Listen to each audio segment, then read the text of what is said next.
again. I meant to stream this morning, but didn't work out that way. Ended up being busier than expected. So this is probably going to be the last stream for this save file. And it might be a longer one. I've got a good, like, 3.5 hours, so I just streamed through all of that. We actually might die earlier than that, being obese. We'll see. Oh, jeez. Okay.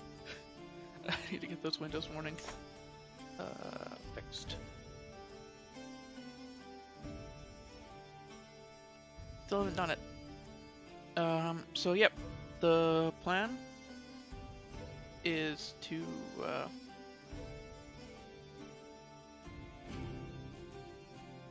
basically, we're gonna pass out all the kingdoms. I've done one so far for my second-born,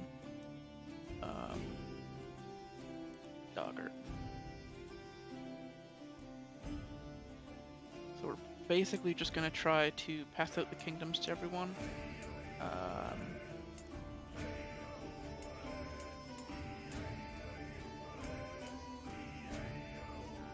And then demote in the election, and then just be a king again. Because forming the Empire of Russia is fun. Being the Empire of Russia, I would say, is not that fun. So yeah, that's pretty much what's gonna happen. So there's not a lot to do because we didn't just die at the start of the stream.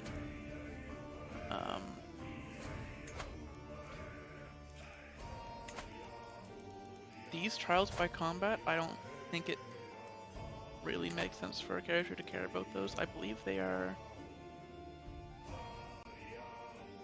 The only one that's like relevant to us is the Pope, which would be funny.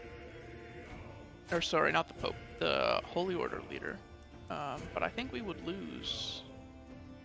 Yeah, because she would designate a skill champion. And being a Holy Order, a skill champion is,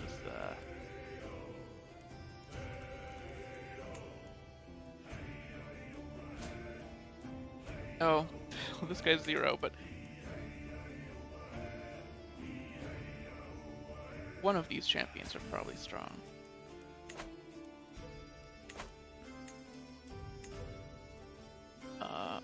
Powerful vassals, we're not going to worry about for now, but I'll leave it up. It matters. The wars we really don't care about. This is just the Duchy of the Driven Cities, right? Yeah, our vassals can do that if they want. We don't need to worry about that.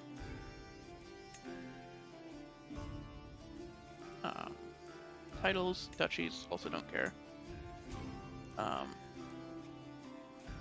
Alliances, this is my mother, right? We don't really need an alliance with her. I don't think she's really gonna fight us, being our friend. So yeah, those don't matter. We don't really care what the heir is gonna inherit. We don't really care what we're gonna inherit, because it's just things that our children have.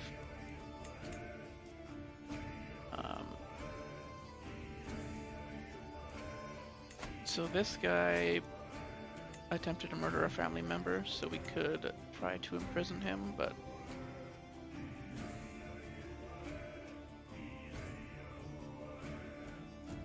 he's a vassal of a vassal, so I'm not sure how much we care about those. And the elections, we'll sort out when we're closer to dying. I think we can just unpause pretty safely. Okay. Now let me make sure stream is running. Yeah. Oh, another son. Hogue me. Oh, jeez.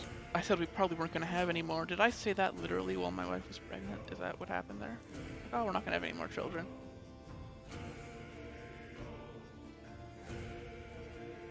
That's an error there. Wow. Oh, he's sickly. Okay. Well, that sucks, but it might work out for us.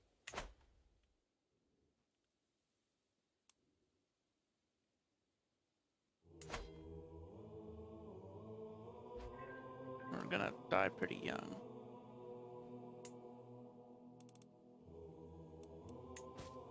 So it would be nice if we didn't have children right now. Of course, that's just me talking.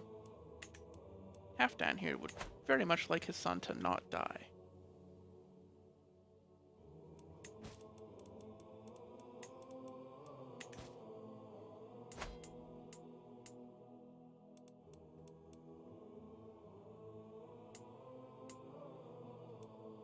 How did this happen?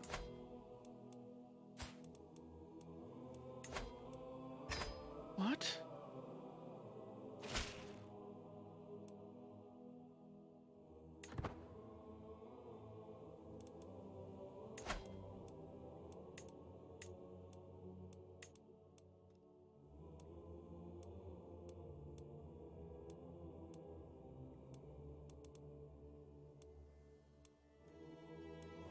Huh. I'm not really sure how he became our vassal. To be honest.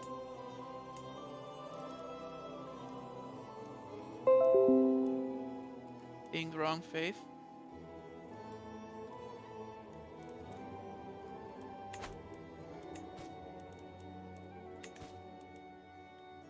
Windows. Norway's blocking. Yeah, I do remember this happening last stream as well. Where the biggest Jarl in Norway subjugated Sweden and then created the Kingdom of Norway.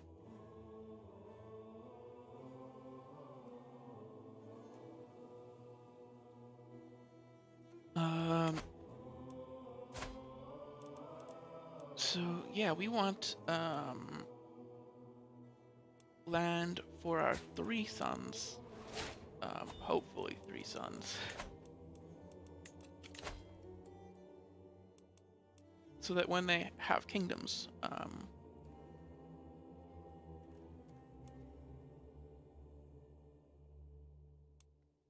they have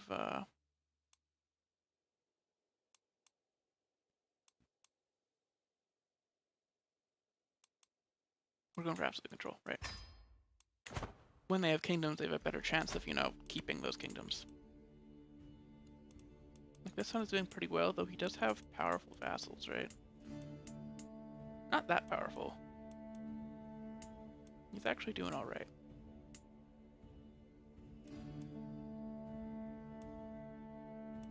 And he's got a strong alliance, so...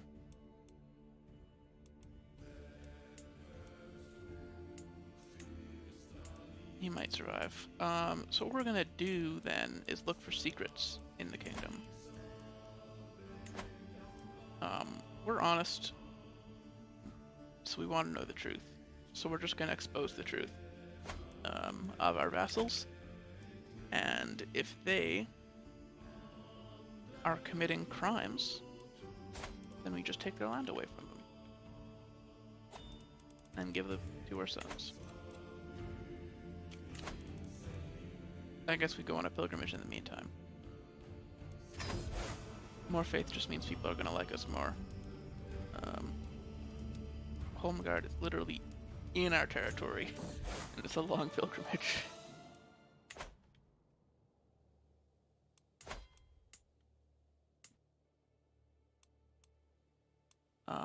So how is the Empire election going?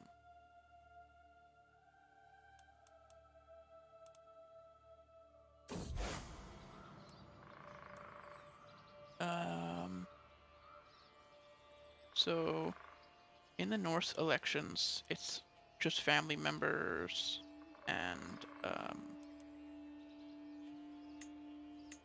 and available claimants, right? So that's why all of these are family members.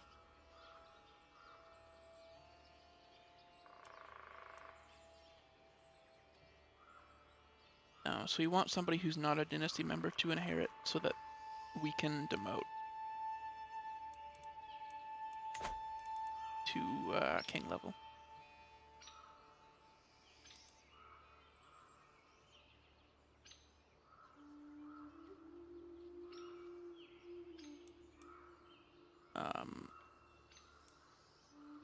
They're not all bad. Yeah, sympathy to heathens. We have heathens in our land. We want to be on their good side.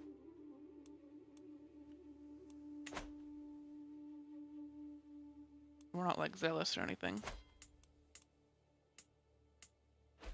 It's all about the politics, you know? Walk the Holy Path. New Chancellor. Do you want a powerful vassal?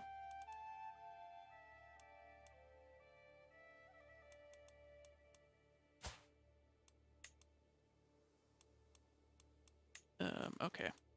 So what I'm gonna do is... Oh wow, you are very bad. He's so old. I actually don't want him to have anything to do with us.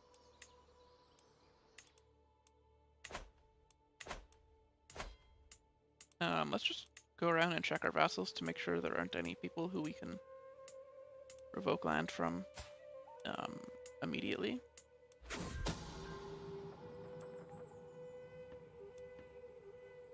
Oh. The Duchess of Karelia. Aurora kid, eh?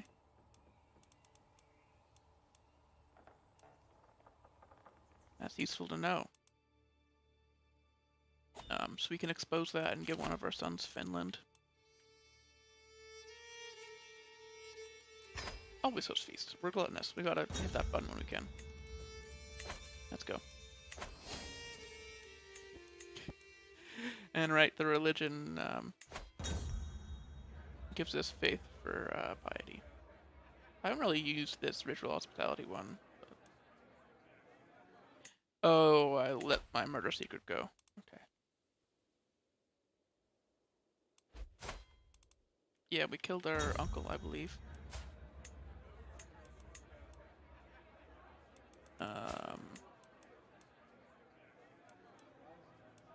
Which is a secret that's probably going to get out at some point.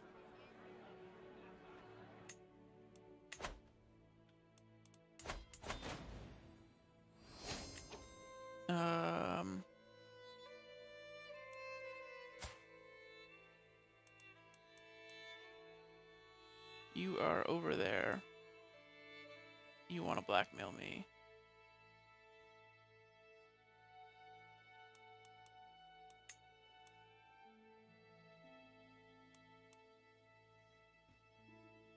I'd rather tell the truth.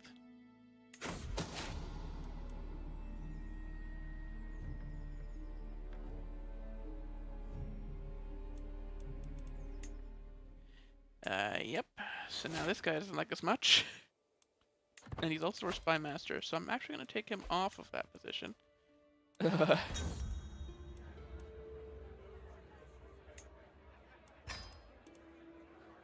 next time. What's interesting is that our spy master actually already knew that secret.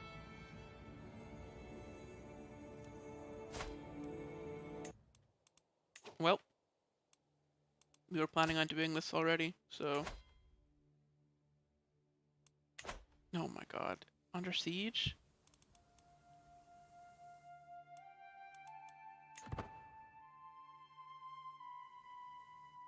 Really? Who else is in our prison?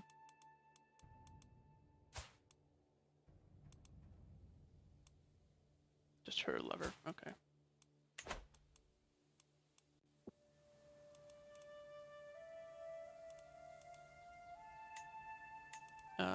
So what is this war that's going on here anyway?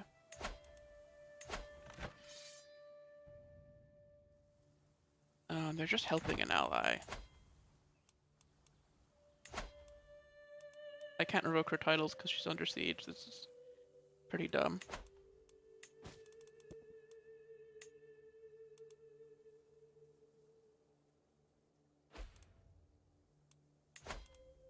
this guy can be...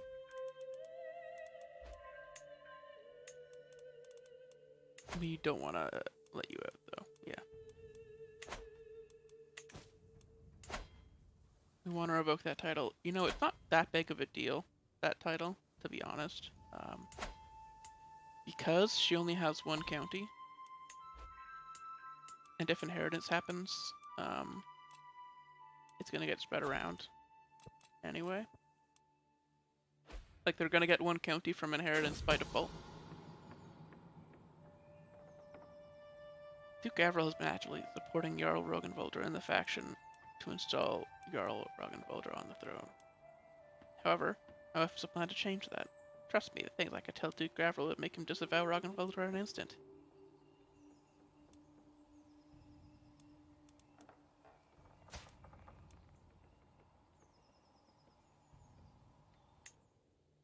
Yeah, do it. Get him out of the faction. How strong's that faction anyway? Not really. Not really a problem.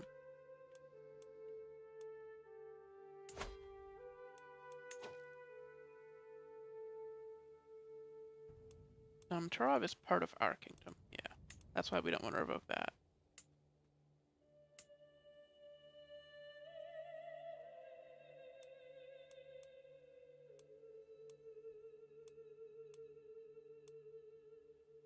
We are the heir of Halich, which I believe is actually not in our kingdom. It's in Galicia of Volnia. So once our mother dies, that will go straight to us. And then we can give that to one of our sons as well. Oh, we're paused. God damn it.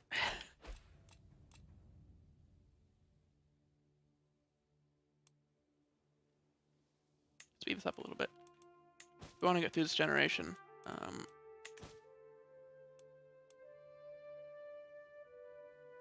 That way we can end the stream in spectator mode, just watching what happens.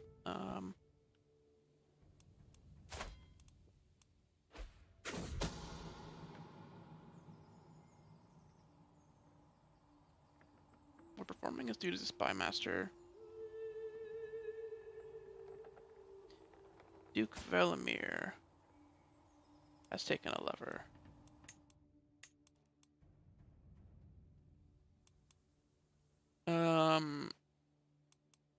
That would be a good one to expose, actually.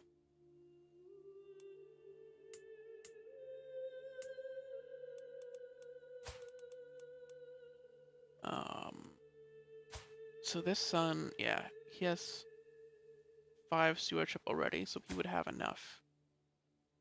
Actually, this younger son would be able to take that one, because it's only 3 counties.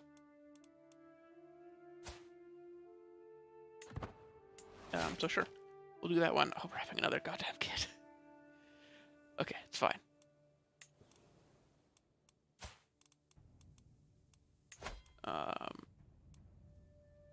We lose stress by exposing secrets. And then we can revoke his titles. And on decline, he's the only one who's gonna rebel, so let's I'll fight him over it then. Oh, he decided he didn't want to fight. Okay.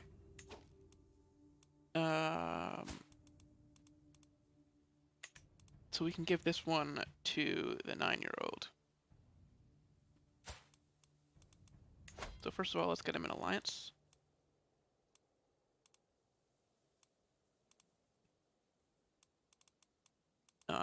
This works.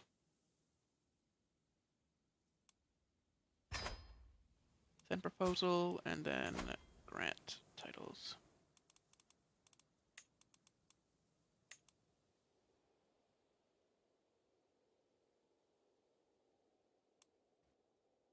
And grant. And then we can grant 2 more vassals, I believe.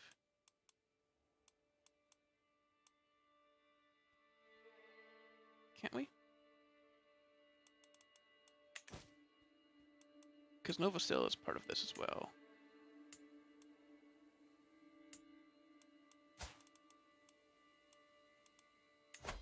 Grand Vassal. Wow, he can hold 5 with 5 stewardship.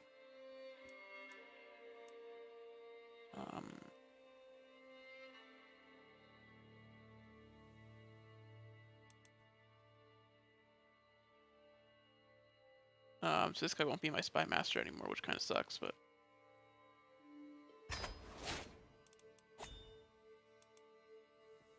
Right, so Novostil itself is actually in our territory. He just has 2 duchies. Right? Or no, he just has land up here also. Okay, so maybe that wasn't a great idea. And Vologda is part of Yarmoland. Okay.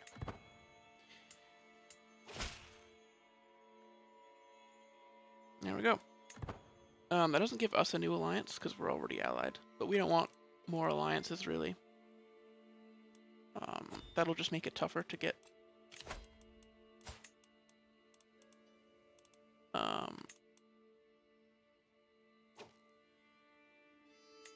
Yeah, more alliances is just going to make it tougher to get marriages later. Because of the too many alliances penalty.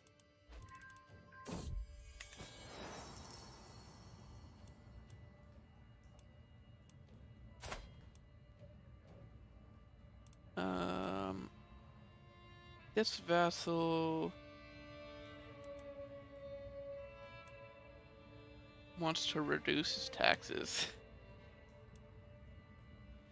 50 bucks to reduce his taxes. Yeah, no.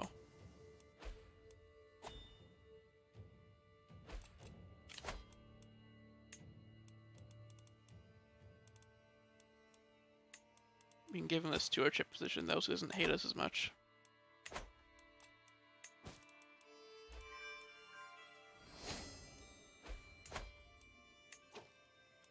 Oh, we can transfer.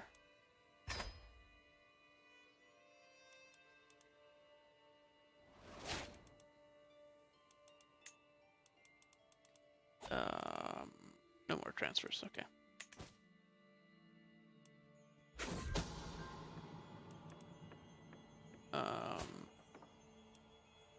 This Duchess is a murderer, of course.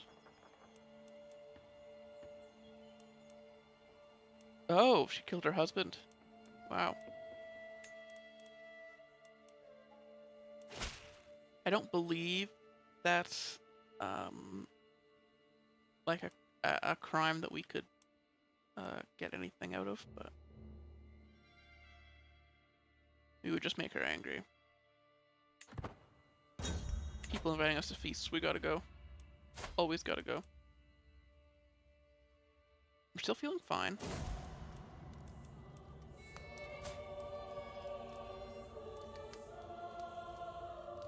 No, our vassal.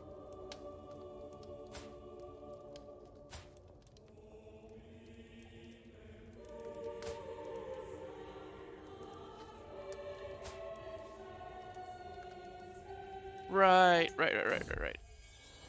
I remember. We took land from him to give to our second-born son. That's why he was our rival. Oh, a daughter. Jesus, we have a lot of kids. Oh. What happened? Why did you suddenly become a different pose?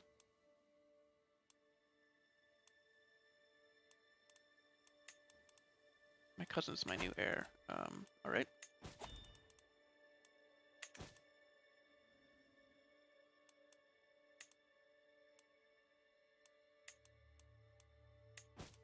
Alright. We could fabricate a claim for some land. I don't really see a reason to take Chernigov. No, okay. Another murder from the same person. That's part of our Kingdom of Ruthenia, right? Yeah.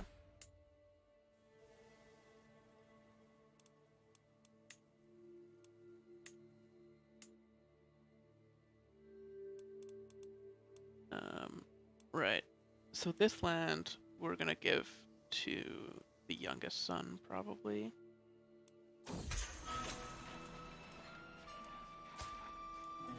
Well, yeah, we kind of figured that was gonna happen. We still kind of broke the title, right? Yeah, because it's occupied.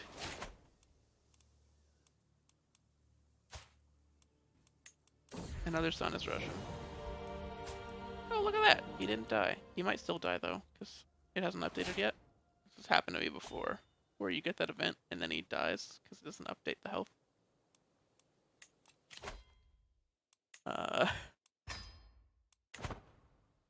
Hogni. Don't we already have a son named Hogni? Did I name 2 of them? No. Another feast.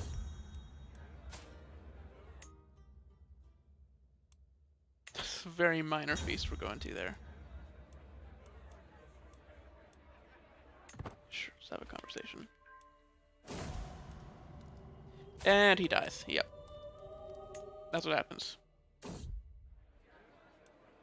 The growing strong event does not guarantee that they survive.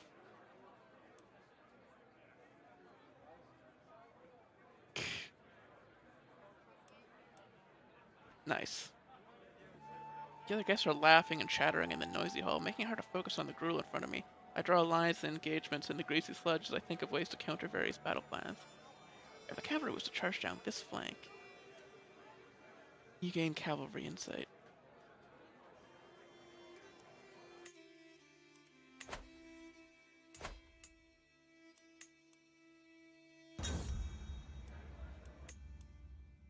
Farewell, my vassal. Call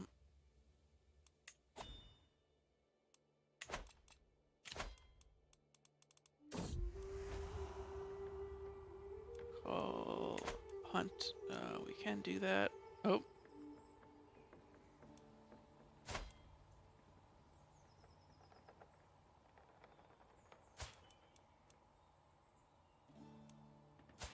This guy doing adultery. Of course. It's always gotta be one. Yeah, we're gonna keep doing hunts, just because we have been.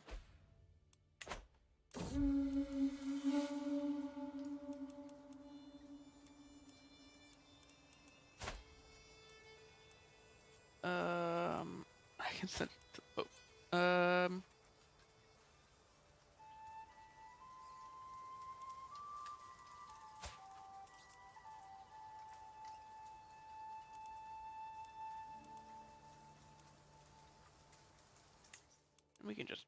We can just get money. 160 gold is a lot of money, holy shit.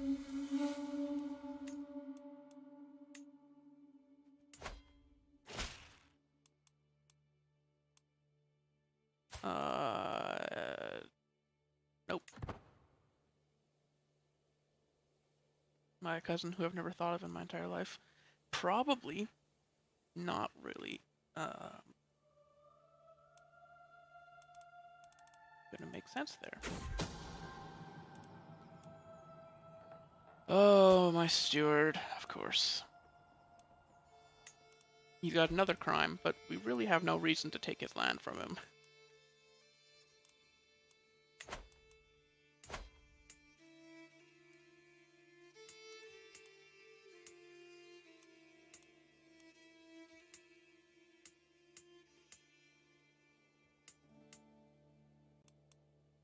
Okay, so your war is over, so we can revoke your title.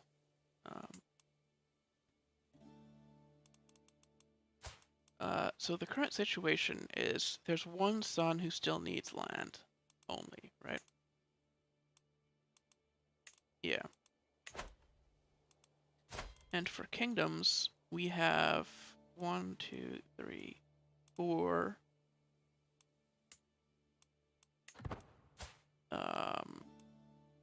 So we want to pass those out.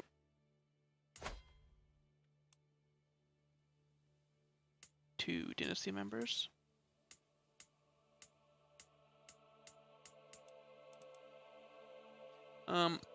Ideally we lose the election, but I don't know who we would lose the election to be honest. Someone's trying to kill my wife. Okay. Well, we have to switch to disrupt schemes then. I wonder who could want to do that. Oh, if it's this guy, we actually might have a problem because he's pretty sneaky. 5% chance though.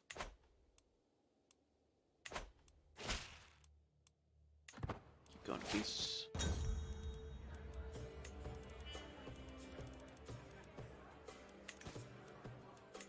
Not endorsed. Oh, is this because I killed my uncle? Yeah, murdered family member.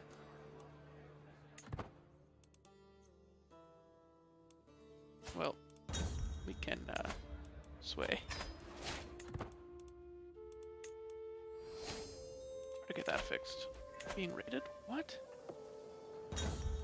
That's not our core land, so. Earl and brother. Nice, nice, nice.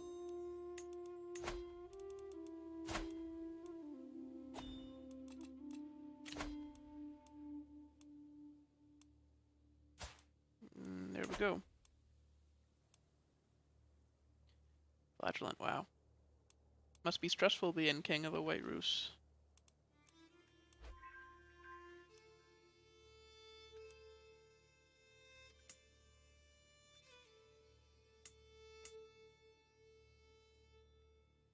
Okay. Yeah, demoting might not be possible, which is fine, because we're just gonna put it on autopilot anyway. And the AI might find a way to demote. Of course my daughter will be there. Of course. Oh jeez, it's gonna invite all of my kids that are at court. Okay. There aren't that many though. We're good.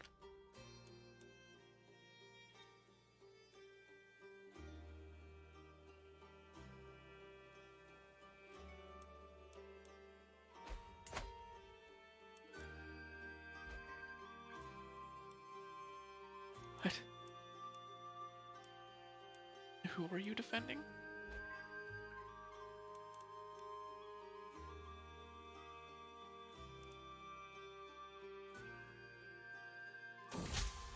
Bulgaria?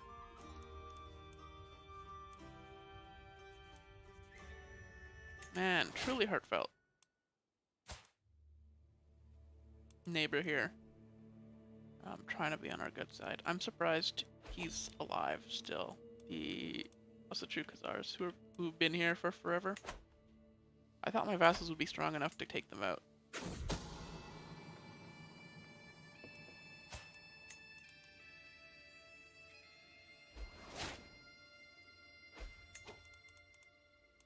Oh, mother died.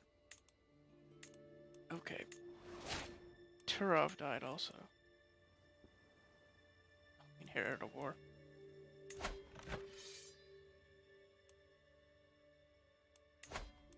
We can just wait peace. We do not care about this at all.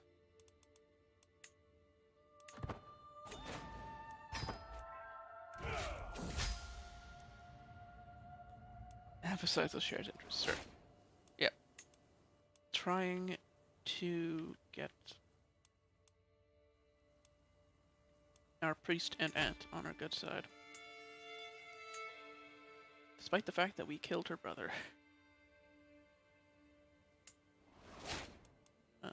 And couldn't keep it a secret.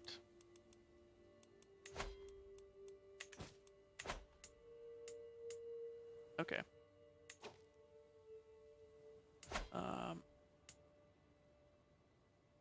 We inherited this.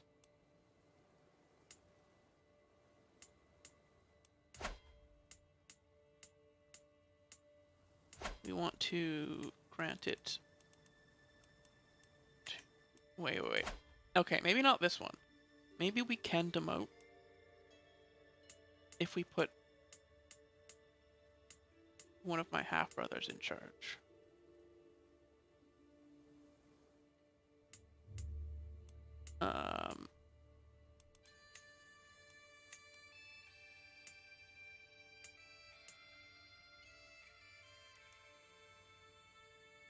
Okay, so this one...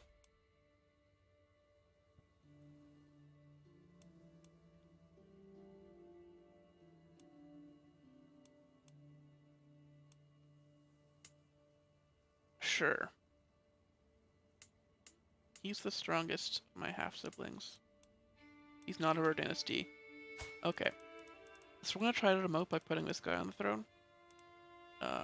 Because he's generous and gluttonous, I think he has a decent chance of getting on the throne as long as his secret doesn't get exposed. Which we might expose.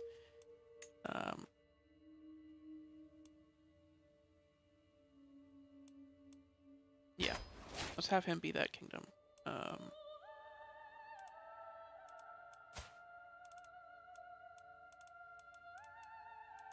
Then we can grant him this vassal.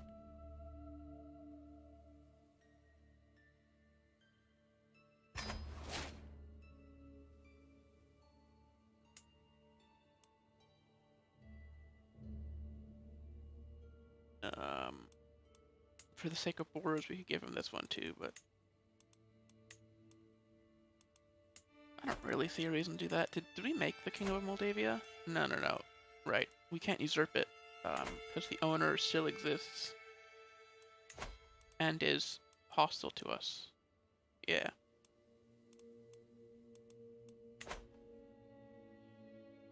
Alright.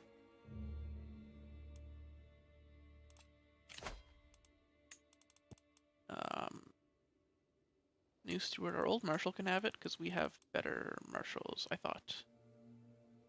Not really.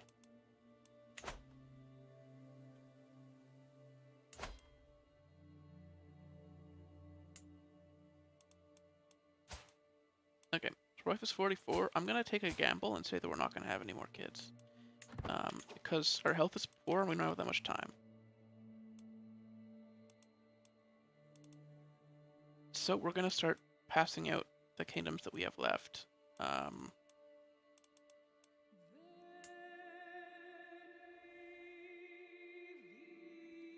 Now, how to go about this? We can't create any more kingdoms, right?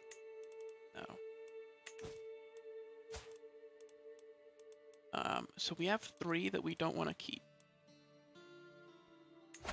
First, I'm going to remove the succession. We have the...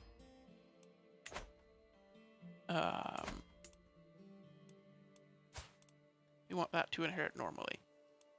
You have 3 kingdoms, 2 of them... Alright. I think Finland is gonna have to go to our child.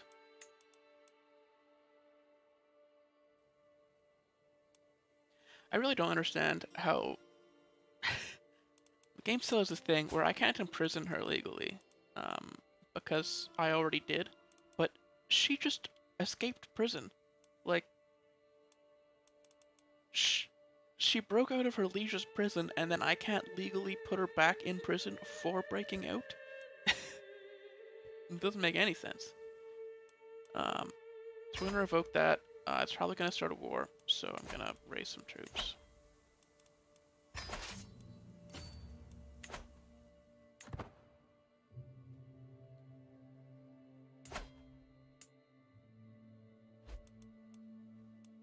Yeah, rally the troops.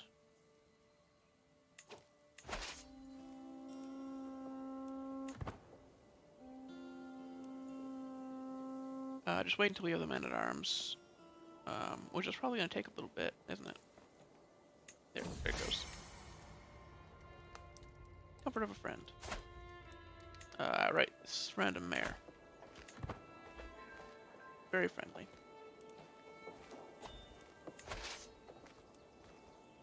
She's not leading her own troops, so...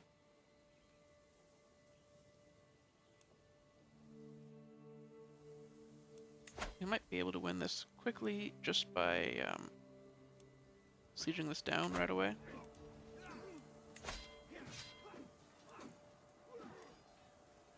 Oh! She became the commander. Okay.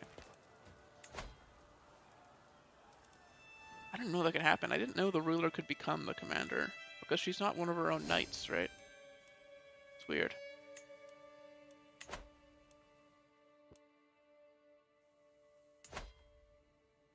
Okay, yep. So this cousin who hates us, right, because we killed a family member, yep. We're gonna grant him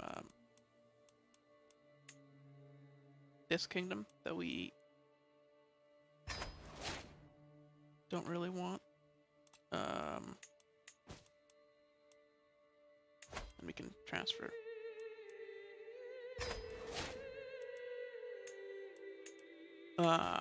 This is like bad play. Disclaimer. If you're trying to get better at CK3 and like, you know, have a more stable realm, don't hand out kingdoms to people for nothing.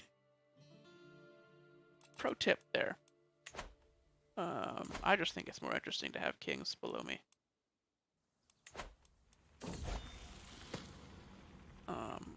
Sort of like a handicap.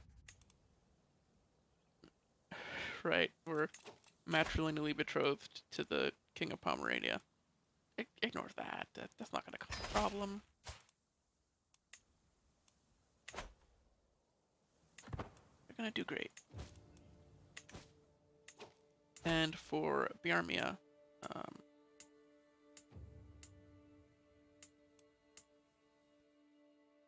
probably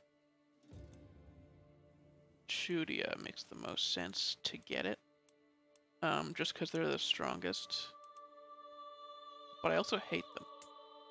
So I'm gonna give it to a different cousin. And if they fight over it, that's not my problem.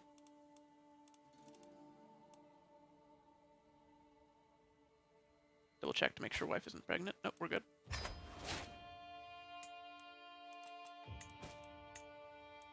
Then we grant Chudia and Bologda.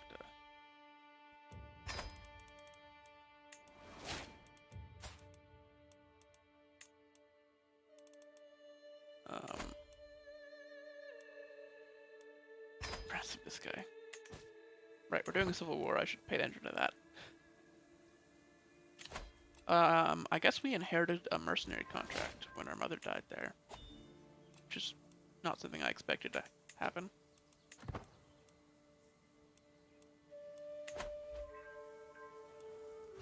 We're losing a lot of troops because I'm death stacking here. Or a lot of money, I mean.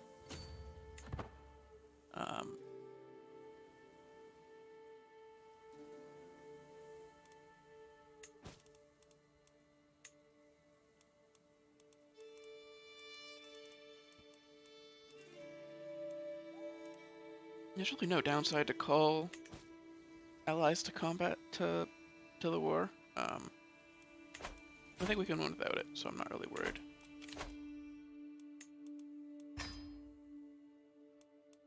We're probably going to die young, so I don't think we're going to have absolute control for very long.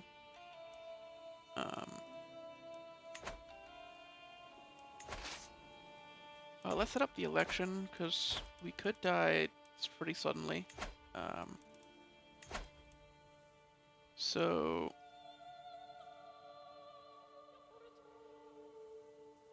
this king is the person we want to vote for. For the Empire of Garthariki. And then for the kingdom, we want to remove the Scandinavian elective.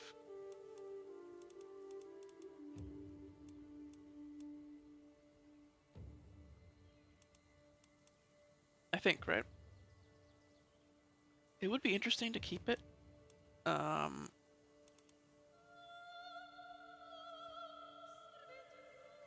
It would be weird for us to lose it as house head in succession. Yeah, I'm gonna remove it.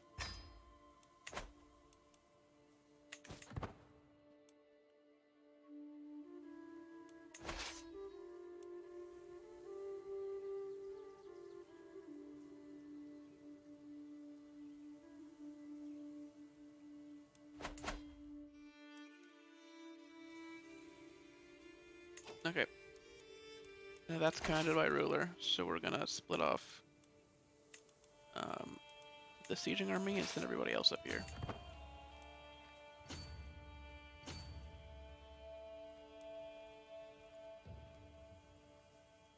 Try to chase her down.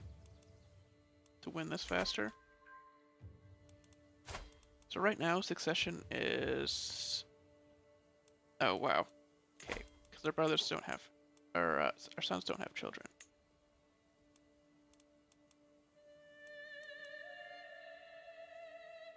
This guy is heir to the Empire right now. Which we can't have.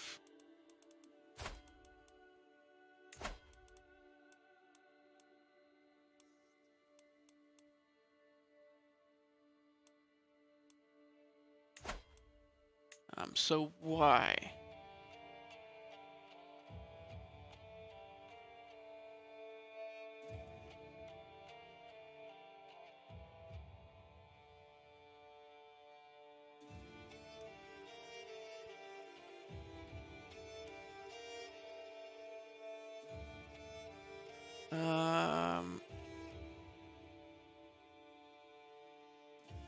He's not even voting for himself.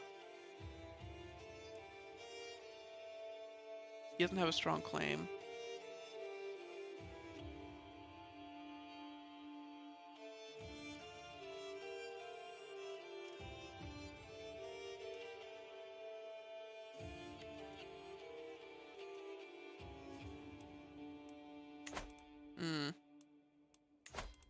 Apparently people don't like us enough.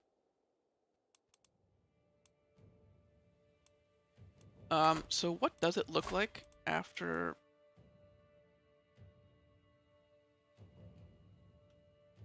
After we inherit?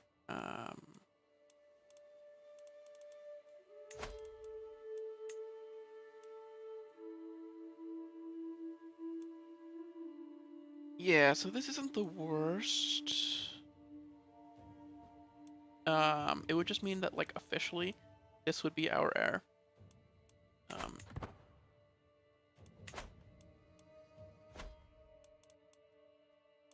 How do you make it not Iron Man anymore?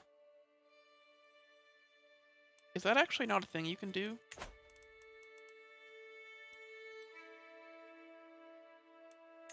Is convert the save file? I don't even think about that. You might not be able to spectate.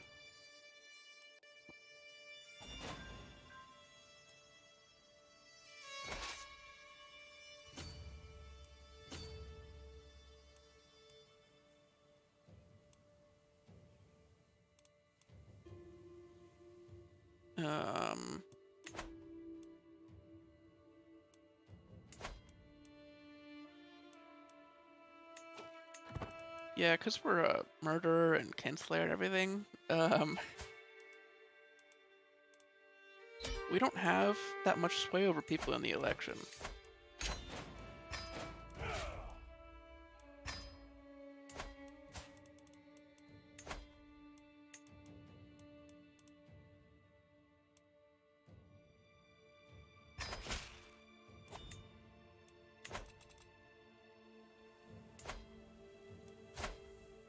Damn. So it might be better just to not demote.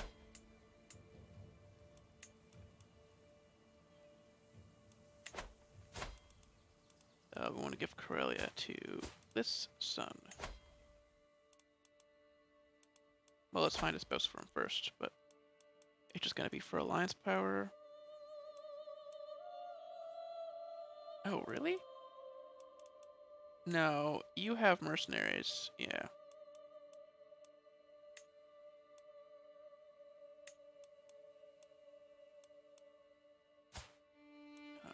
Just like Bohemia, yeah.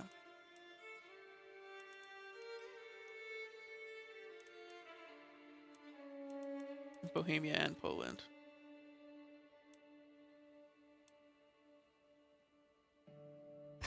Get that alliance for him.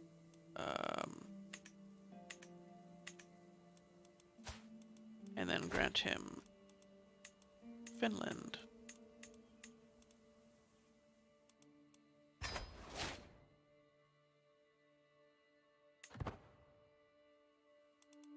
There we go. He has a pretty powerful vassal that might be a problem, but Hopefully not.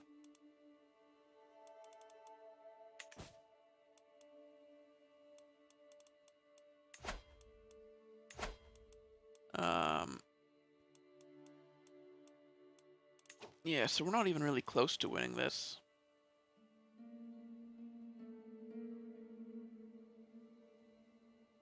Might have to change to someone that other people already like. Yeah, we can keep the Empire since we're not going to be... This is the end of the campaign anyway. Whatever. We don't need to demote.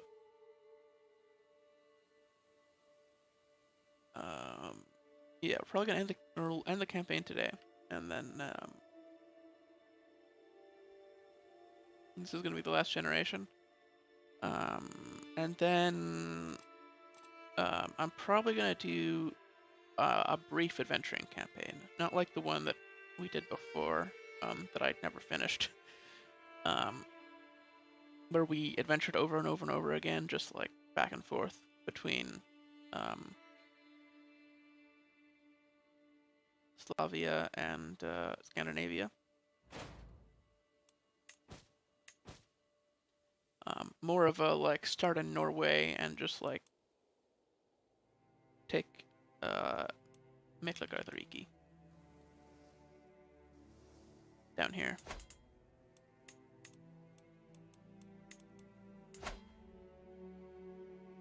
Vikings in Thessalonica. I think that's... You see, that's the thing, is that would be a really interesting campaign to do in Royal Court, but like everything is interesting to do in Royal Court, right?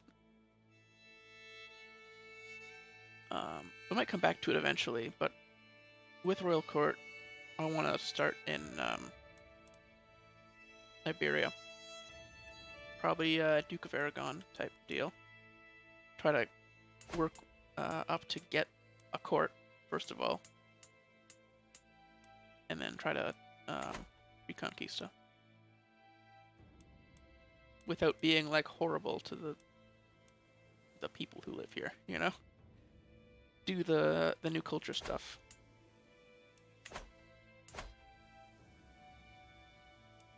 My first major campaign that I did off stream was Duke of Aragon.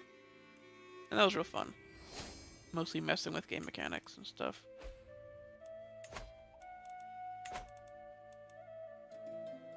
Like took the Byzantine throne and then like destroyed it and then granted independence to everybody to just get rid of the Byzantine Empire.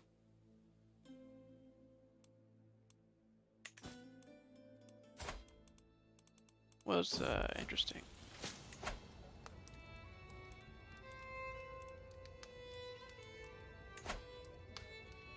Yeah, he just got a hatred son. Oh, jeez.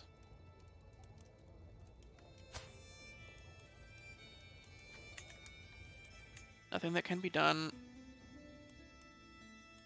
He did that to himself.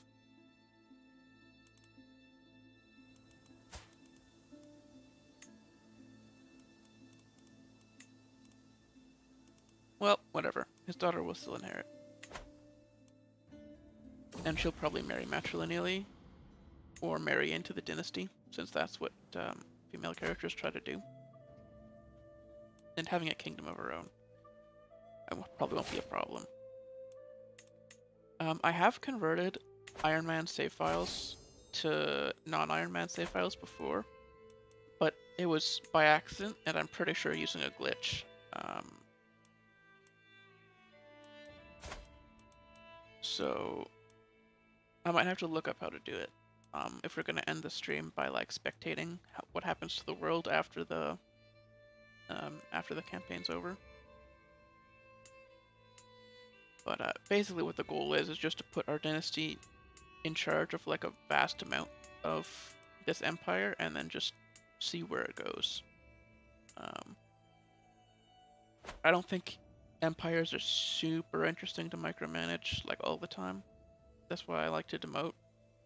But people don't like us enough to put this guy on the throne. Even though I think he's pretty good, he has a very weak claim.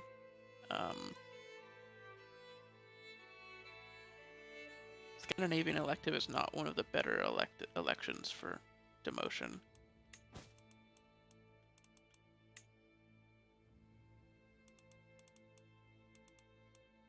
I don't even know if we want to use our hooks before we die. I guess it makes the Empire stronger, but...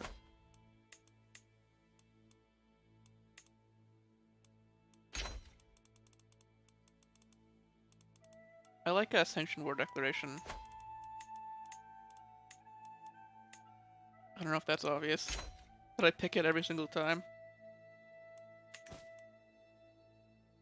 I just like my vassals to have a little bit of freedom.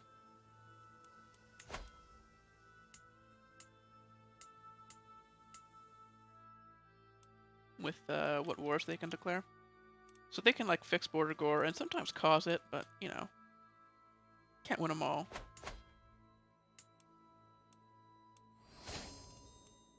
I'm gonna grant you a vassal.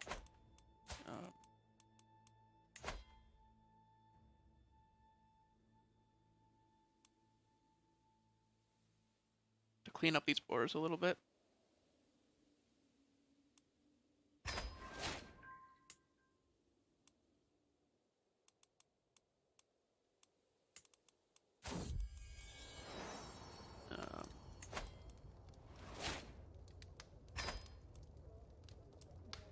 Shouts Halford directly in my ears. My eyes open reluctantly, one at a time. That's one way to wake up, I suppose.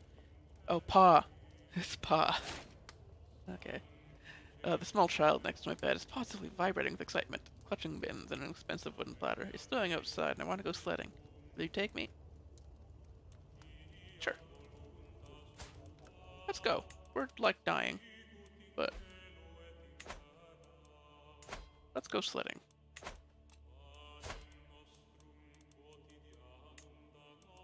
I was right on the number of children that we're gonna have. Just gonna marry off the few daughters that we have left while we're waiting here.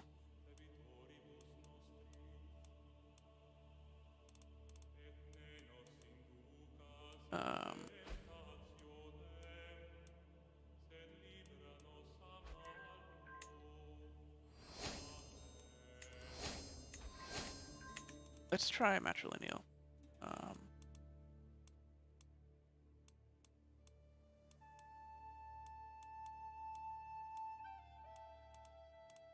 No, nothing really interesting. Okay.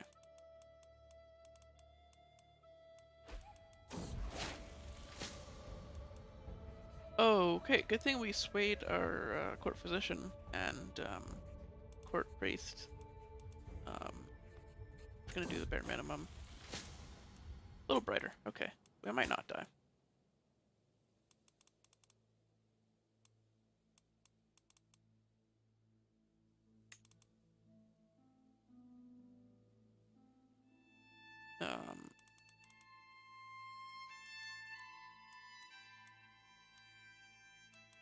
I mean, we like Lesser Poland, sure.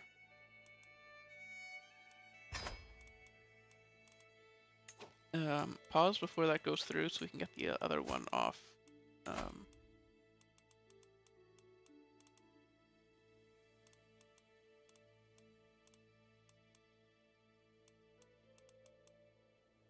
Those ones seem weird.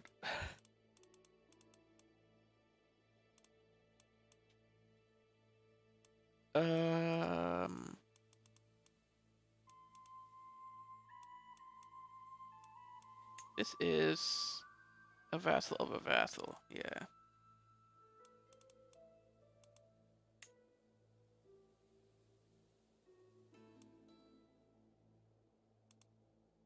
Okay. We'll do one outside of our religion. That's what I was trying to avoid there. But you just have mercenaries is why you're so strong right now. Not that you're like super weak without them. Sure.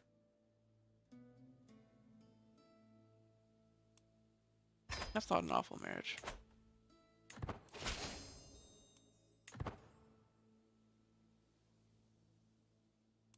Okay, let me look up quickly.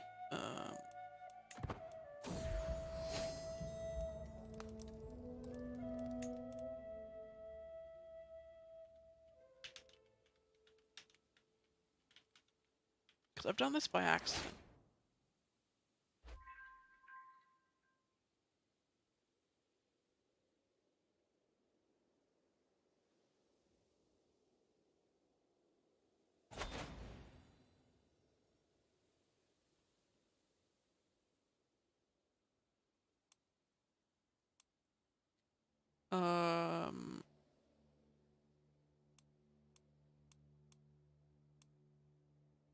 No, we do want this to happen. Poland to subjugate Lithuania.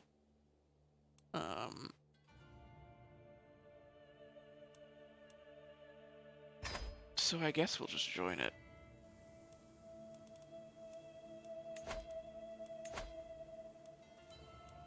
I don't know if we're gonna like put a whole bunch of effort into making it happen, but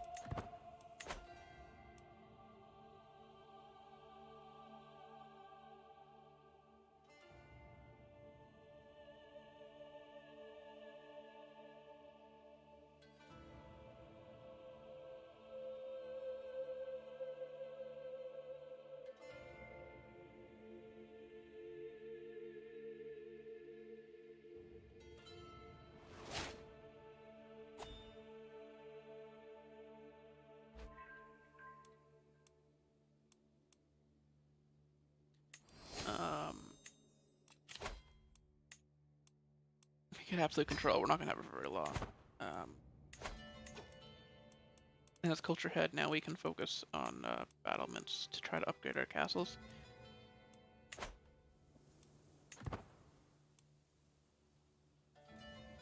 Okay.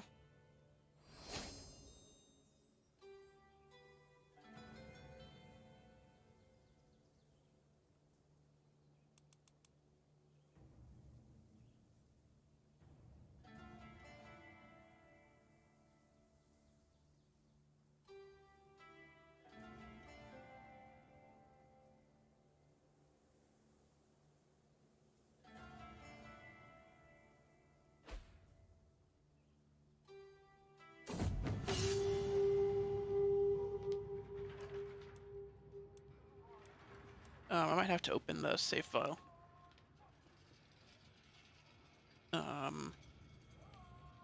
In like Notepad or something. Probably Notepad++. I don't know if I have it on this computer. I might just download that right now so we can make this happen.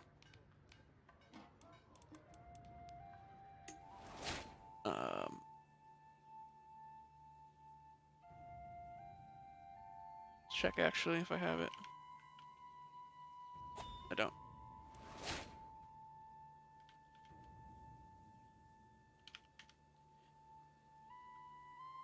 I took a son hostage. Okay.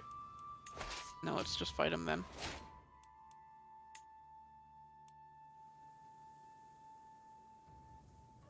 We're gonna have some downloading sounds, I guess.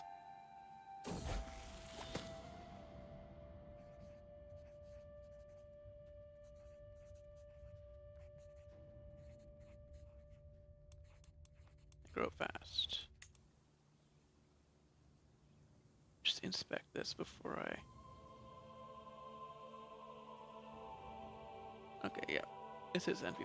This I'm not getting scammed.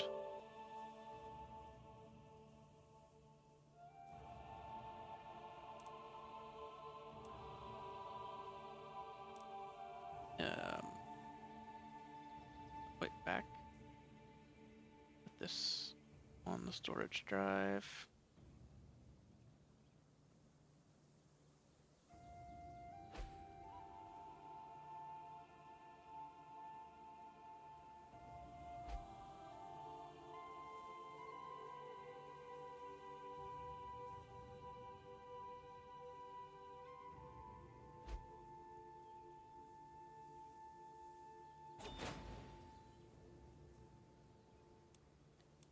Alright, disband all.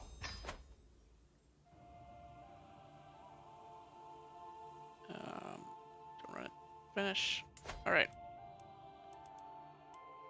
So we'll exit the save file, and then I'll open Notepad++, and I'll open the save file, and see if I can turn off Iron Man, so we can spectate it. If not, it's just going to be a short stream, I guess. I didn't expect to make this much progress, but that was all we were doing, was passing out kingdoms to the sons.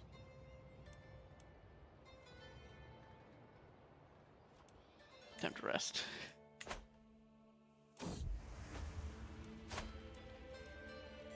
No. Random guy who I don't know.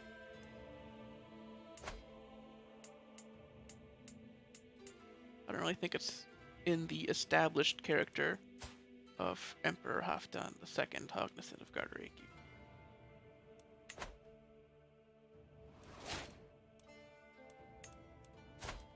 Please stay my player error. If you can't win, then holy.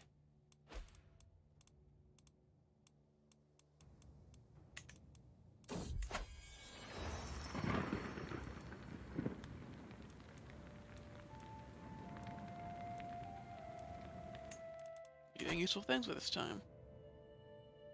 I mean, it's fine. It's a bit of a messier end if the wrong person inherits, but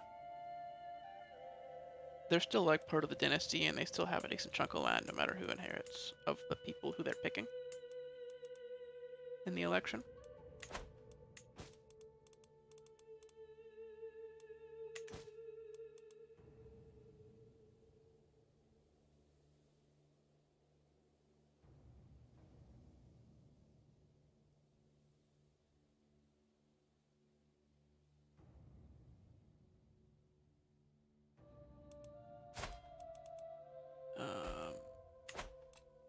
Oh, we've got to host a feast.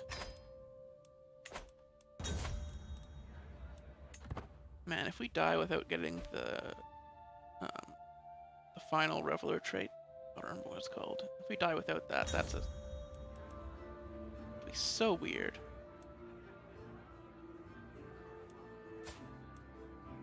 I could be friends with my son. Sure.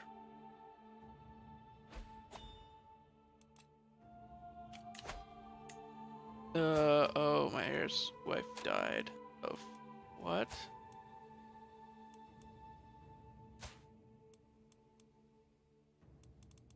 She divorced?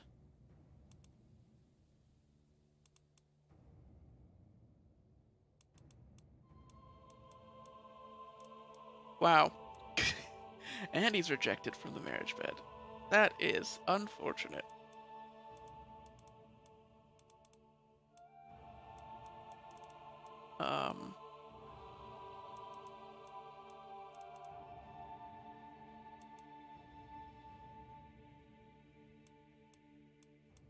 Well, there aren't going to be any more children, so I guess marry for prestige. This is... Well... is that the blind trait? You're also blind, though.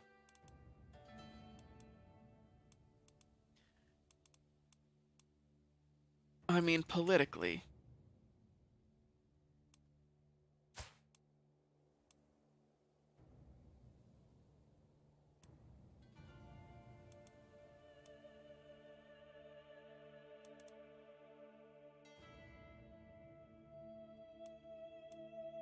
Politically, this makes sense. However, she won't... Oh, well, I guess that's fine if her sister inherits. Yeah. There's really no downside to doing that, but it is... You know, the crown has a will of its own sometimes. Sometimes you just have to do what benefits the crown.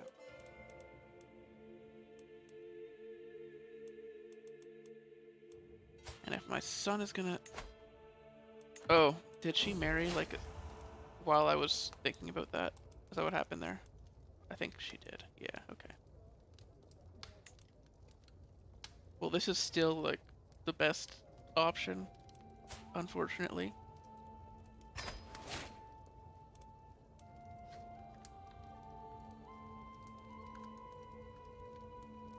Oh, of course, the new ruler of Turov has the same problems as the previous.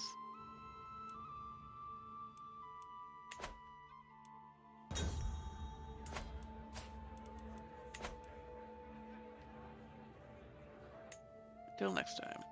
Alright. Oh, Don Valley.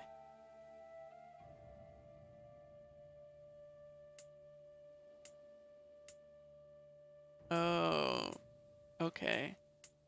So they switched to Ukanusko, and then Peasant Uprisings happened. I see. What's been going on over here has been real weird. Because Aria still exists, but their Arpod and, like, is their capital still over here? No. Their capital is, like, where it should be. So...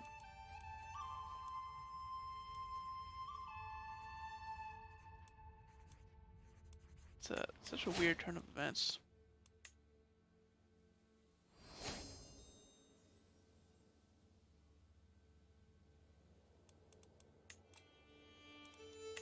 We have been calling hunts, so we may as well keep calling them. We might get errant air again.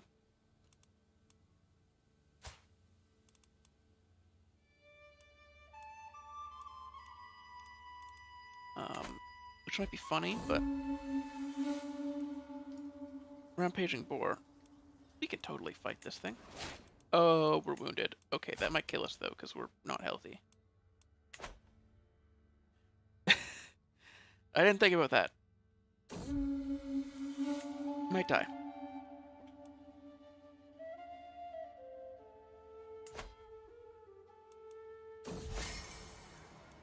Oh, my son is just not doing well.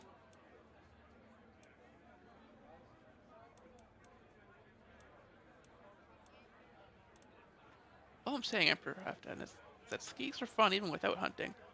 It shouldn't be so unusual to ski for the joy of it, not just for the utility. Drones Tomo at dinner. I feel like I've been in this conversation for my entire life. This man's obsessed. We should give it a try. Now, while the snow is thick and fresh. The steep hill not too far from here. I'll bet I can reach the bottom before you, and we'll both have a great time. Right. Because skiing was a travel. Cross-country skiing was just a traveling method. Back in these times, I haven't seen this event very often. Is it because we're a novice hunter? And Norse that we can get this?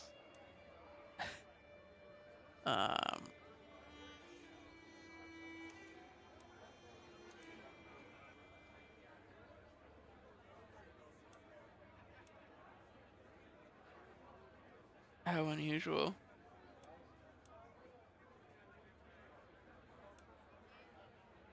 I mean, we're obese. We really don't want to be going out and doing that.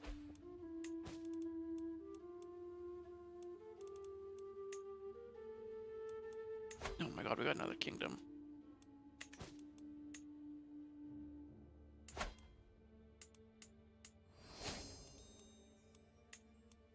Is that being created in succession? I don't think so. Doesn't look like anybody's getting it. Okay.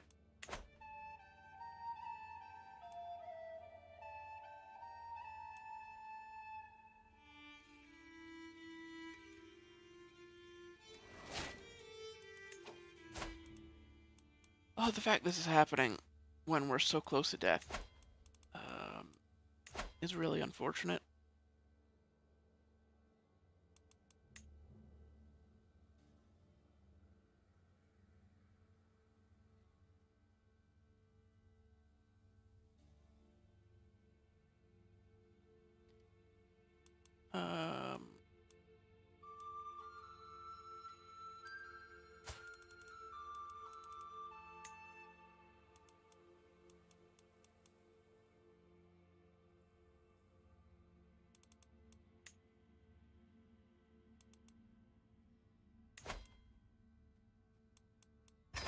Closest honored guests.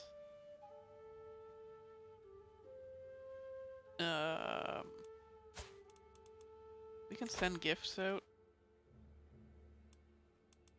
100 for 22 voting strength. It's pretty good.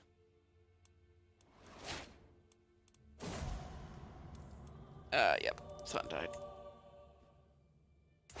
Well, my granddaughter is now the Queen of Whiteroost at 3 years old.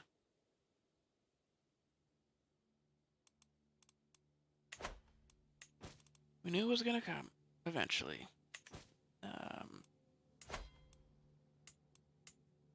Man, Chernigov is massive. It's because they took Perioslav, right?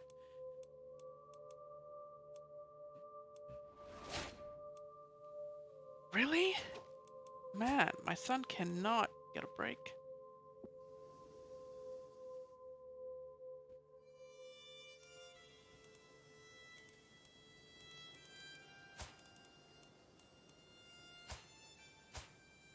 That sucks.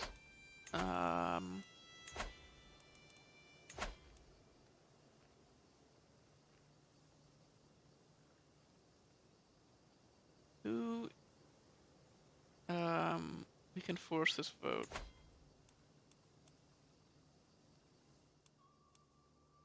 Sure.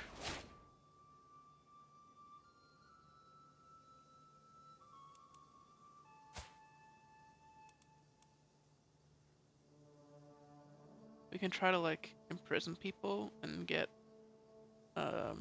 hooks that way to try and swing this in our direction.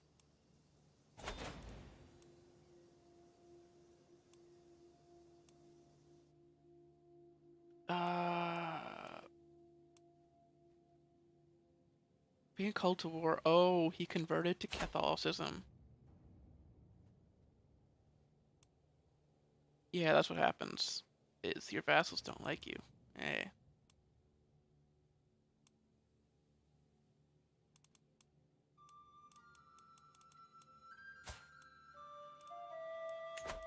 I don't really think that benefits us at all. You're just defending your religion.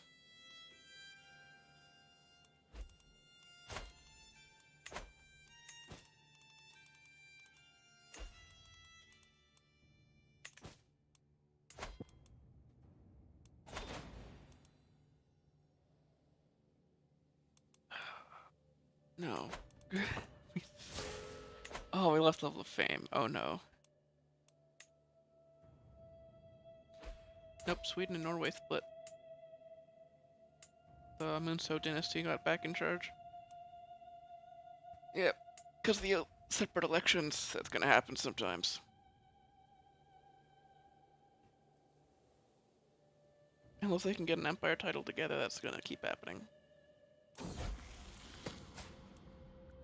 Daughter comes of age? Not the youngest daughter, though.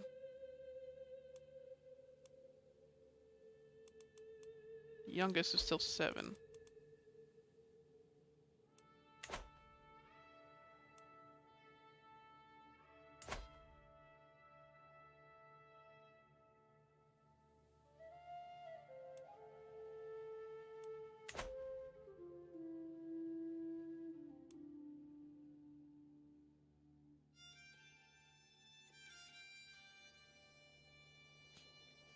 This BC isn't, like, fantastic, so spectating might take longer than expected.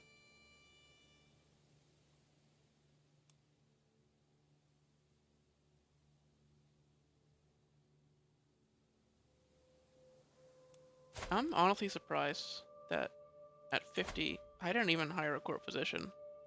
Wow.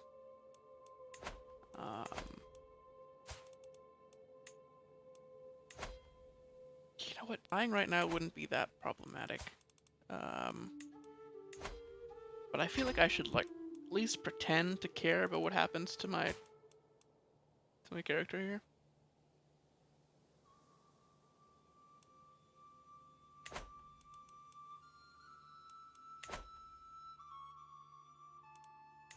Let's find some secrets.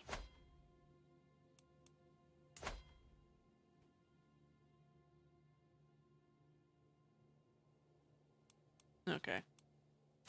So, line of succession is, yeah, third in line is my my cousin whose father I killed.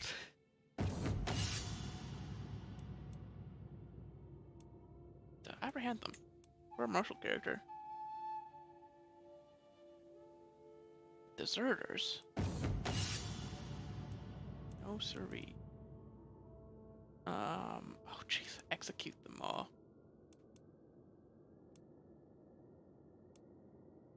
me tell you a story about discipline and honor. Let's go. Just gonna lecture them. It's all over. We get Overseer. And then we can die with Overseer. Make it look like we accomplished something up here. Get another one immediately. Knight effectiveness, sure. We're not really fighting anybody right now.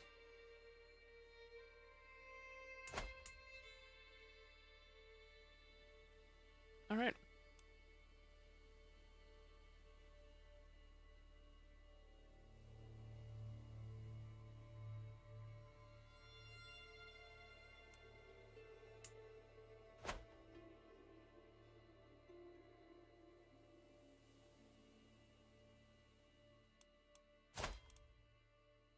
Man. 50 obese and wounded. Still alive.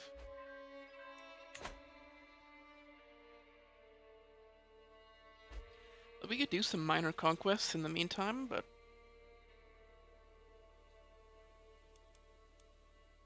I'm not sure I can think of a good reason to do that.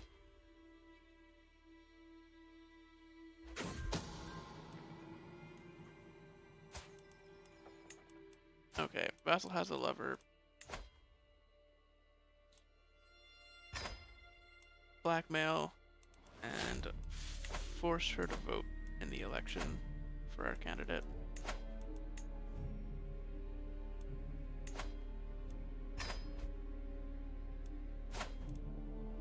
No, he's ill. Well, it's fine. he's got a friend. No, his mother's his friend.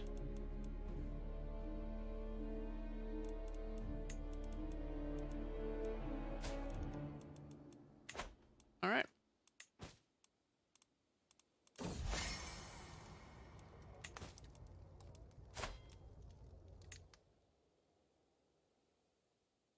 Spending time with my son. Nice. Oh, this guy did end up converting eventually. Or no. No, something else happened here. What?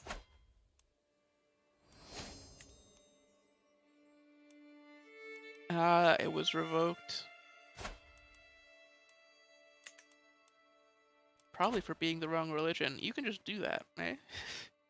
Revoke in, because we're fundamentalists, we can just revoke from hostile people. Oh, we are dying. Okay.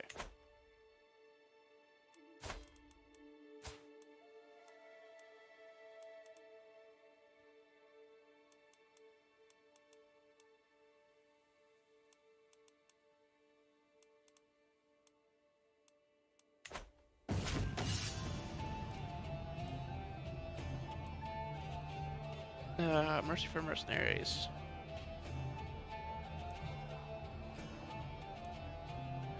Just throw them out. Get them out of here. You don't care about them.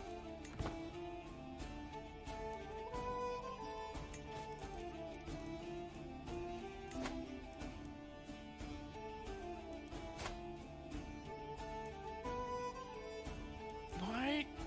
Sure. $10? Something weird's going on there. Alright, that's the end. I might go through and like rename all of the streams. I'm gonna make the habit of naming the streams after they finish.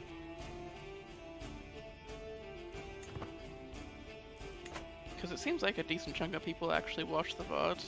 Like more than people who talk in chat, obviously. If you look at today's chat, it's been an hour and a half. Not even a bot. I guess there's no spam filter is catching the bots lately.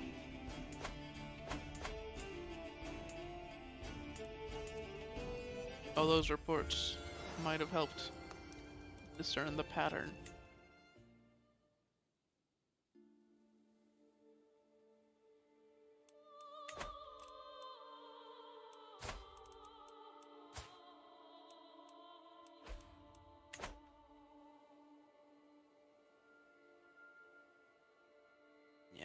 The Empire's too big.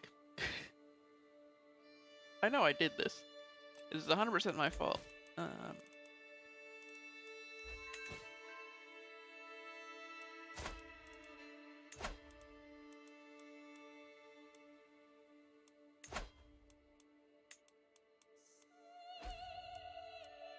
I'm scared to change my vote because I think I'll just immediately die.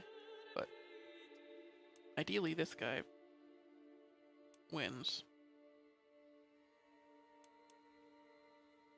Well, whatever. Worst case, see what happens.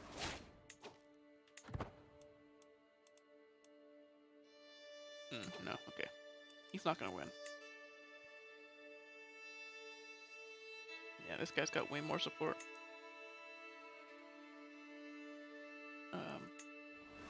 Gotta vote for the one who has a chance.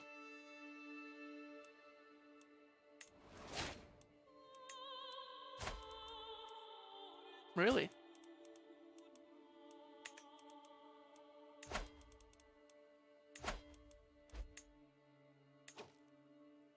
How are we still losing this?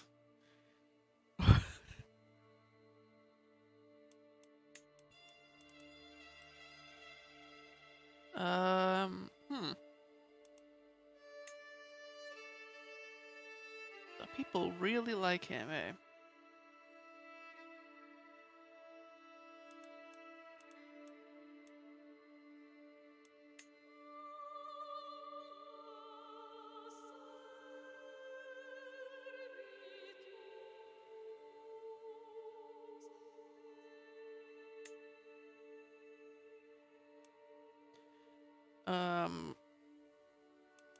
I think this is the easiest, to swing.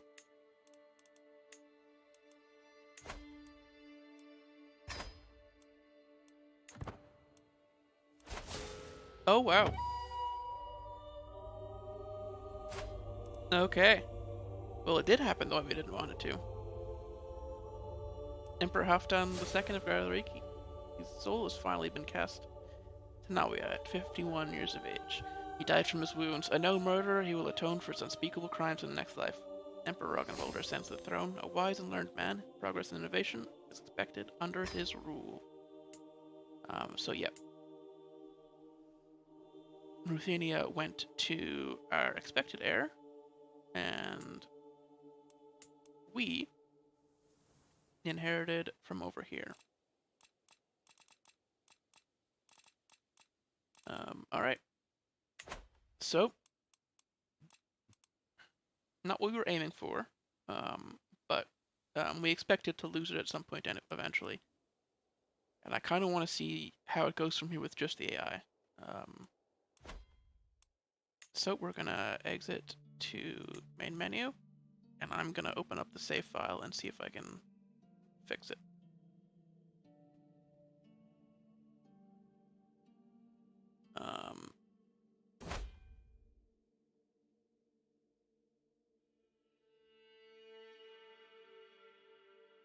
Save games.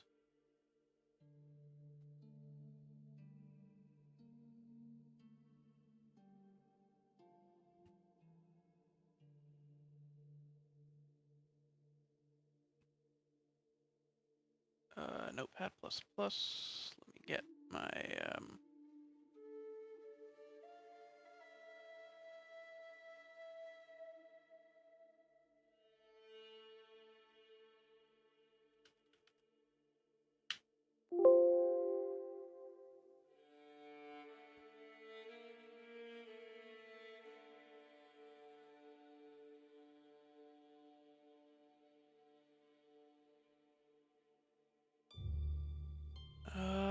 oh, interesting.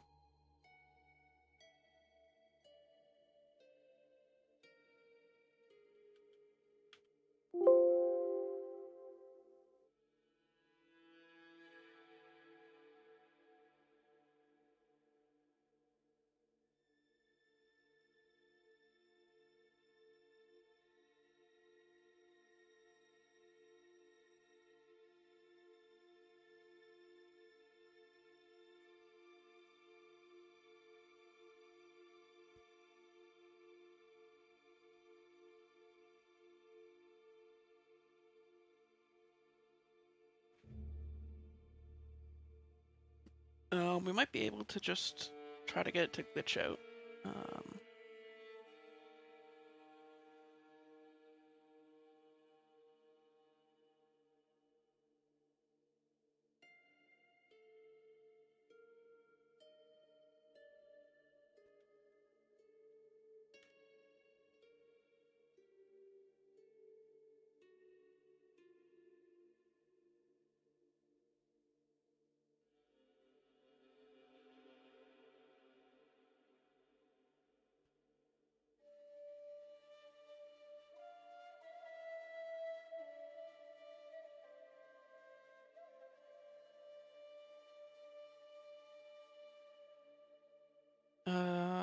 Okay.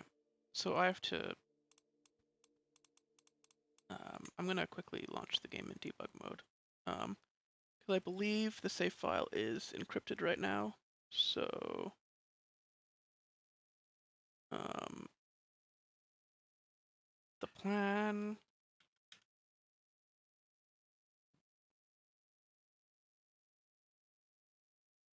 is... oh right, there was a dev diary yesterday. I still need to read that.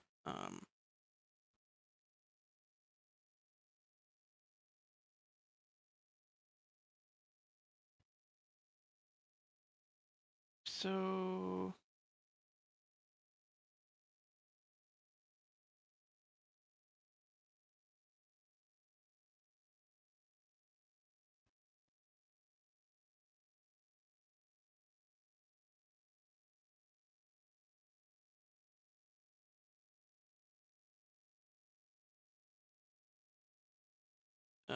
yep, so we just open up the launcher, and I believe from the launcher we can just do debug mode, so I don't have to do it the fancy way.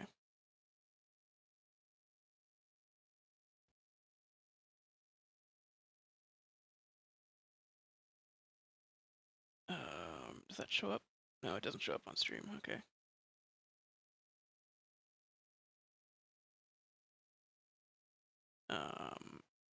Game settings, launch and debug mode.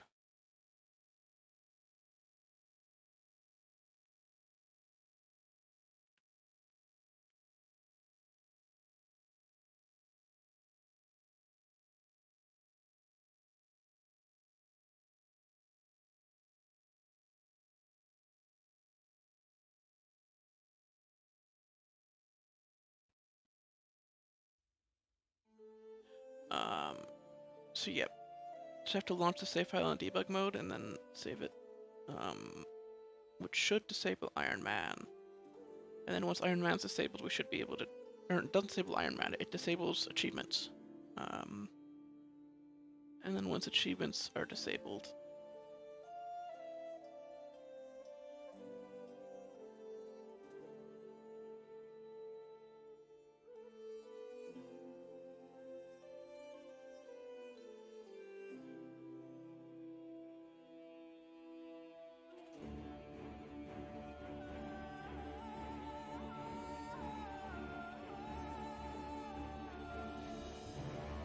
it's weird this isn't a feature, you know?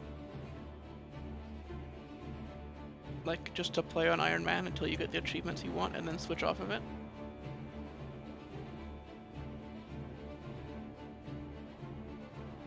Like, the game is clearly capable of doing it, considering I'm doing it right now, or at least trying to.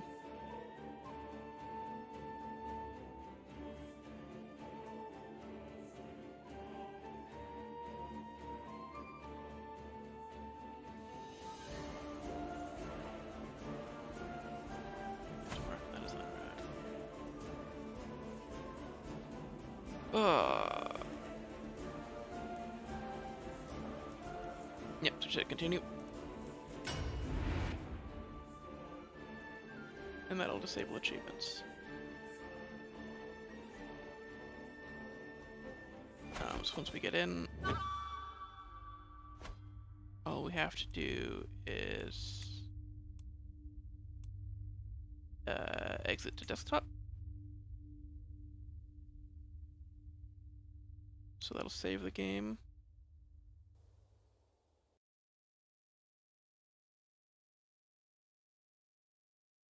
And then then edit with Notepad++. The save file.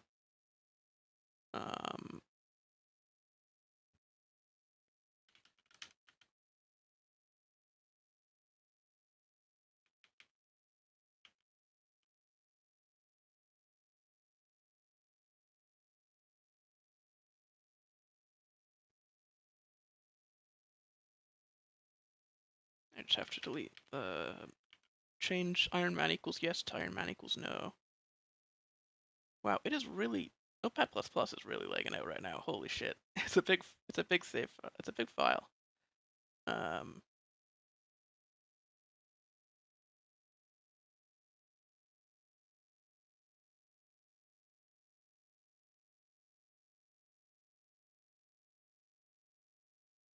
All right.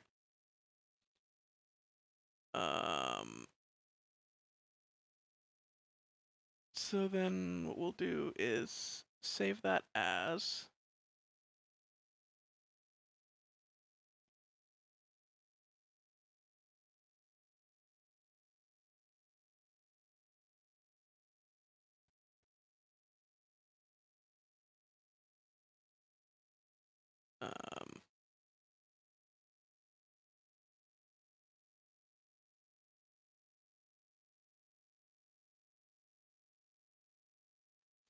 a spectate file, Dyre spectate save.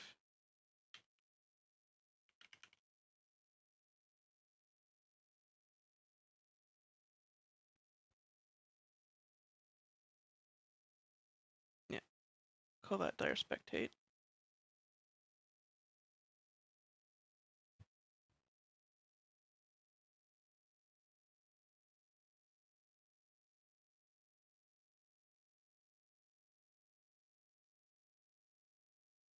Actually, I don't think that's gonna work. So I'm gonna create a folder for backups and put the old one in the backup. And then just rename the new one.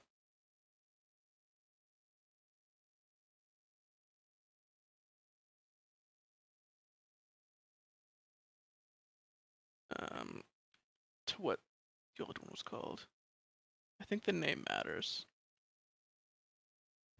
judging by what I read in the save file.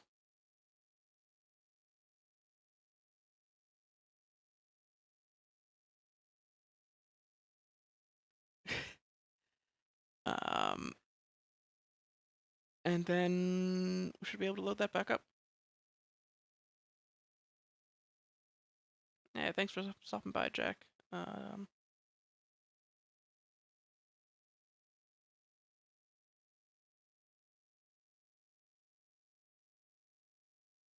Appreciate it. All right, so let's see if this works.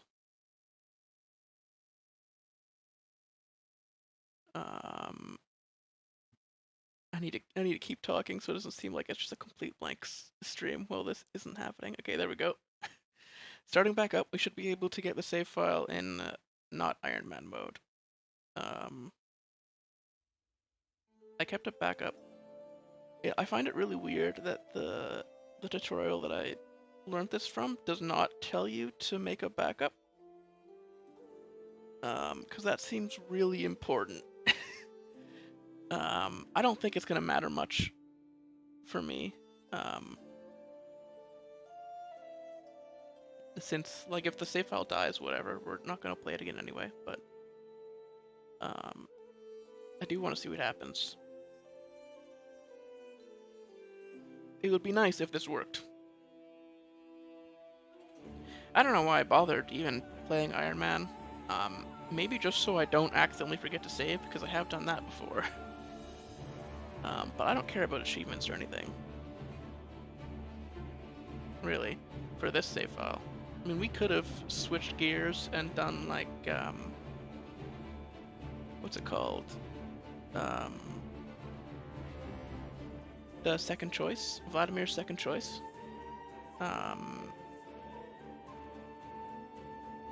And like converted all of Russia to Islam. an Islamic faith of some sort.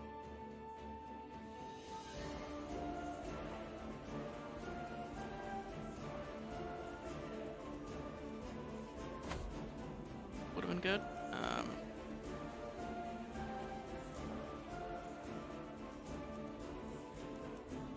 Hit continue.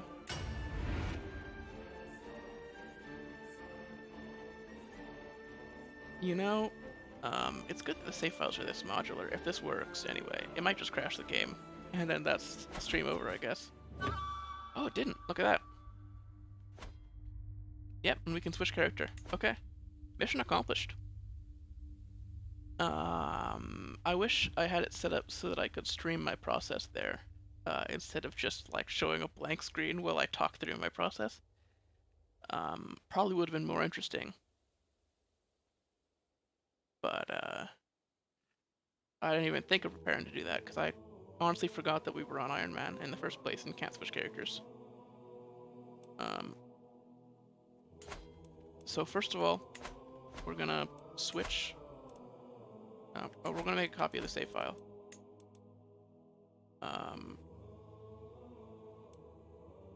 So this is Dyre.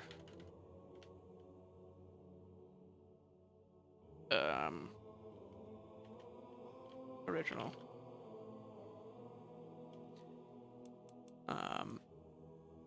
So that's where the Iron Man ends. I could have called it Dyre Iron Man End. I guess that would make more sense, eh?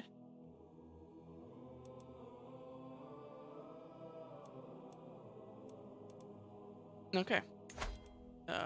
So then we switch to this guy and make another save file.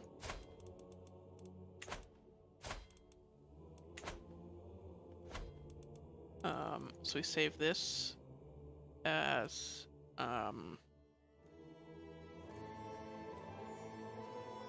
Dyre. So this would be unbroken. The reason we were playing with the other guy is because we failed the we messed up the election and inherited as the wrong person.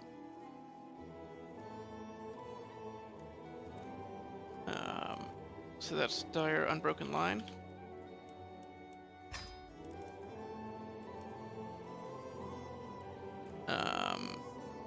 That's gonna mess up our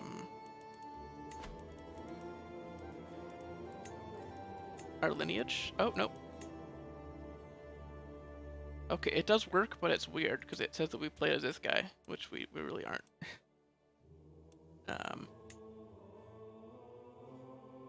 You can see over the generations, we suddenly got short in this generation.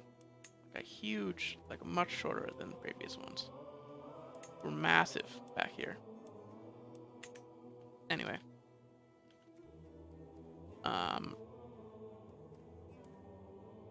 Yeah, that's not why we're here though.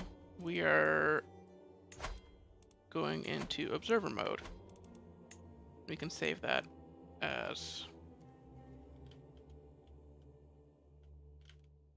the observer version of the save file.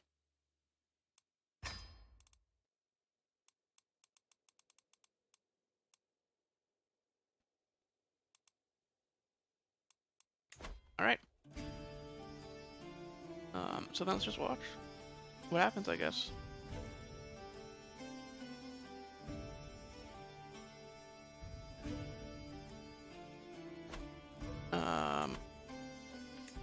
Put her on speed 5. See where it goes. We can open up Ruthenia on the side here just to see. Since this is, you know, part of the reason we messed this up is because we were preparing to end the save file.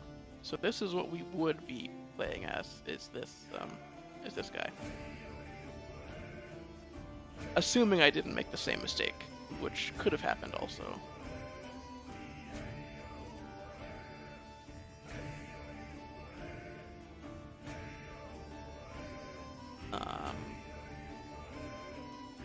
Oh, is Russia at war? Yes. They're being attacked by the Chervan cities. It's an interesting one. And then what's this? Oh, claim on the Empire. Okay.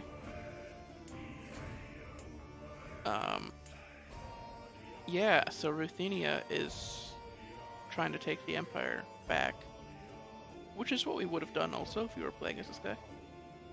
No, well, probably not. We probably would have just chilled as the kingdom for a bit. But you know, if we were trying to play optimally, we would have tried to take the Empire back, because the current Emperor is not super strong.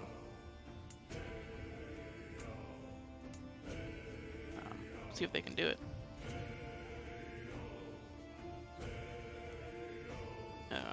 Where's the war happening? Oh, zooming is gonna slow down the game a lot.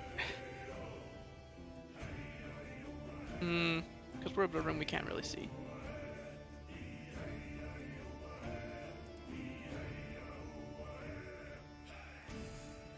Are occupying some counties.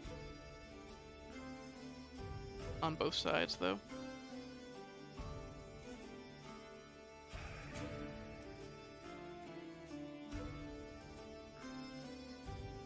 Yeah, you can kind of see that the king's forces are over here because they're fighting two wars right now, the emperor's forces. Well, Ofager here is just sieging down wherever. Turov looks like, which is pretty funny. Oh wow, they are going far into debt because they can't afford those troops.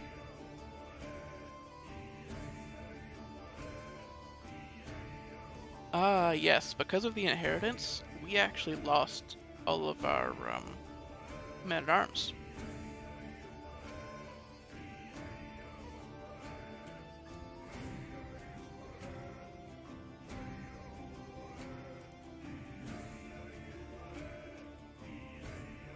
Because of the election there.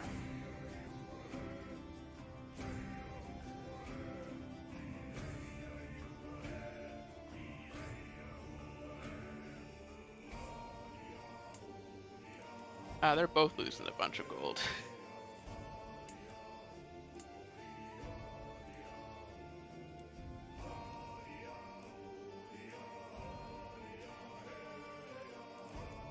Allied to Queen of White Roos, who was our granddaughter when we were playing. Probably just negotiated alliance with the niece there. It's pretty even. They're just sieging each other's stuff out. Oh, lost a lot of... Down a bunch of troops, though. Because of the Liberty War. Yeah, there's a rebellion going on inside of Ruthenia. Chernigov has a lot of power.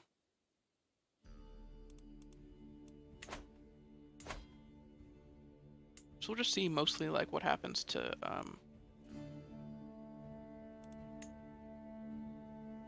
Ruthenia. As a title? Okay, lost the Liberty War, but got a lot of troops back.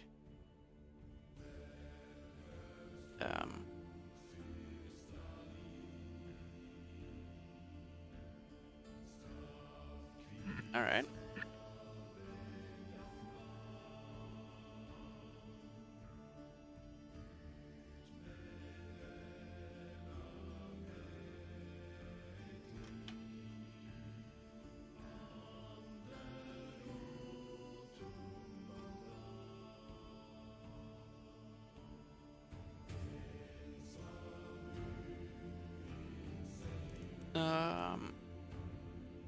Well, yeah, the war's pretty close there, isn't it?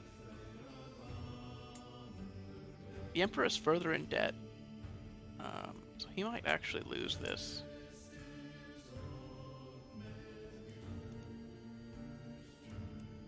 To the King of Ruthenia.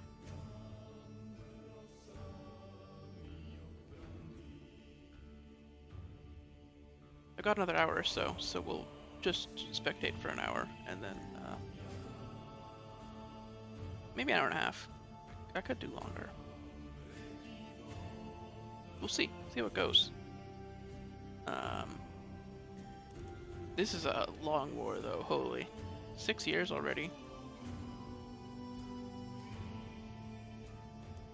They're really running each other super far into debt. That can't be good for control.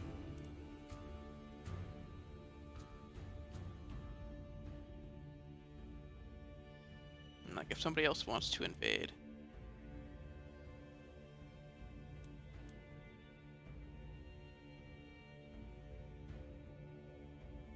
Trivan Cities is trying to take their duchy back.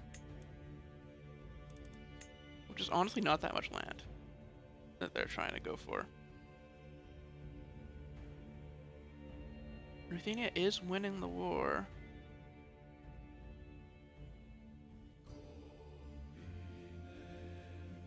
It's for his own claim, right? Yeah.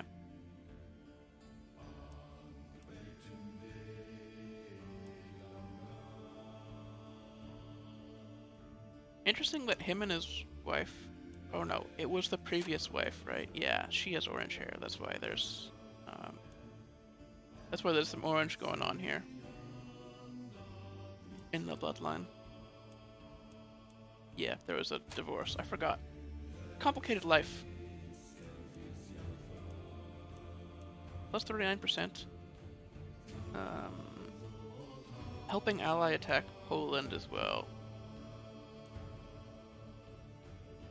Yeah, so the vassals are sort of ballooning out a little bit. Which was already happening while we were playing. It's just more obvious when you're just spectating. Not having to worry about your own stuff. 50%. Battle's won, yeah.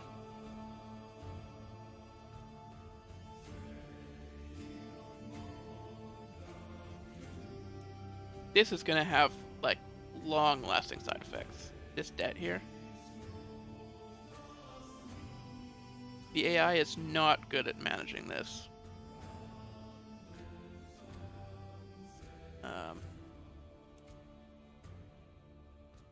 Holy... Oh, man.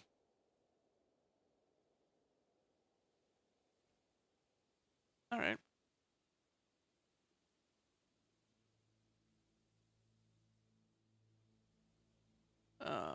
Borders changing. Looks like that county has broken off.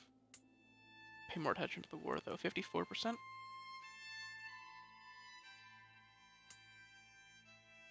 Oh. Ooh, that's not good.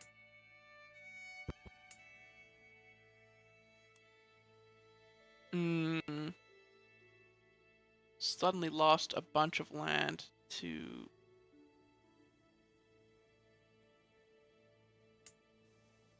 the peasant faction there. Peasant revolt, because he's not Norse. I knew I should have made him change to Norse before we inherited there.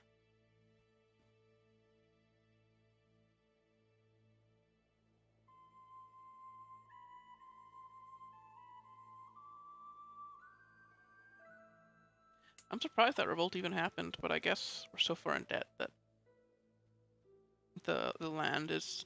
yeah. Hey, welcome, welcome, welcome. Just spectating the end of this save file right now. It is about as much of a mess as you would expect an AI to do. This is the character that we would be playing as, and holy shit. Oh my lord.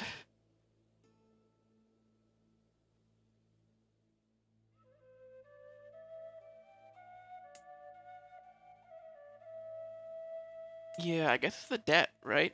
It's making all these peasant revolts happen.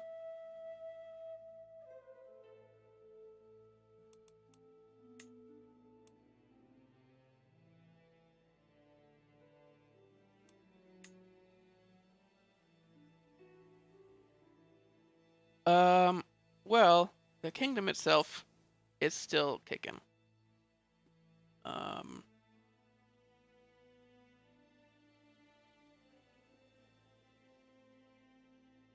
It's just the emperor and the king.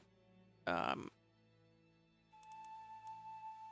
did he become emperor? No, he surrendered the war, didn't he? Or they white pieced out or something? Yeah, they white pieced. There was a civil war between um, this kingdom of Ruthenia um, and the Empire of Russia. And they went so far into debt that the peasants got just super angry, and they took a bunch of land for themselves and have became independent. And now the vassals are going to have to try to clean that up. Which I don't know if I trust the AI to do that, but they might succeed. Who knows? But with that kind of gold income, I don't know. It doesn't help that a Vespsian, I want to say Vespian every time, inherited the throne of Russia, and all the Russians are not happy about it.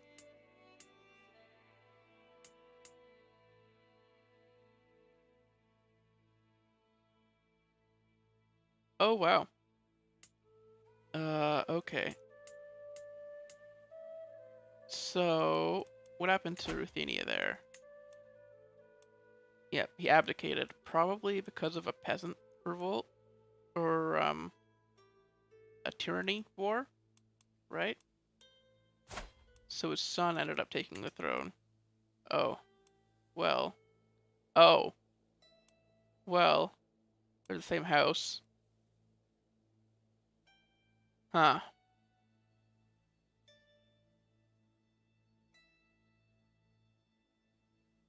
That's a crime. He could get his land taken away just for... Unfortunately.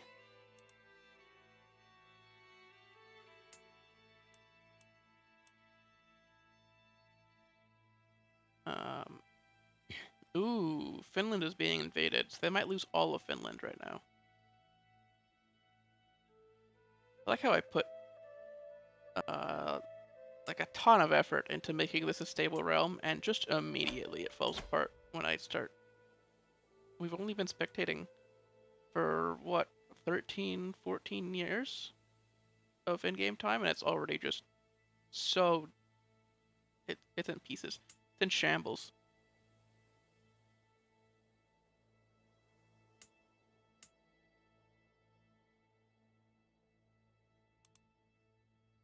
We do stan. However, we can't stan openly because it is a crime.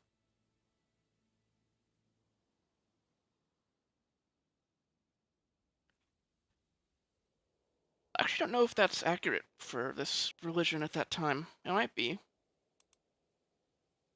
Well, at this time, this religion was pretty much not a thing. Everybody was Catholic in this area, or Orthodox. Christian. But, you know. Oh, he's sick, and his physician sucks. He's in a war fighting his brother. Who? Oh, no, his dad, right? They're fighting to put his dad on the throne. Holy.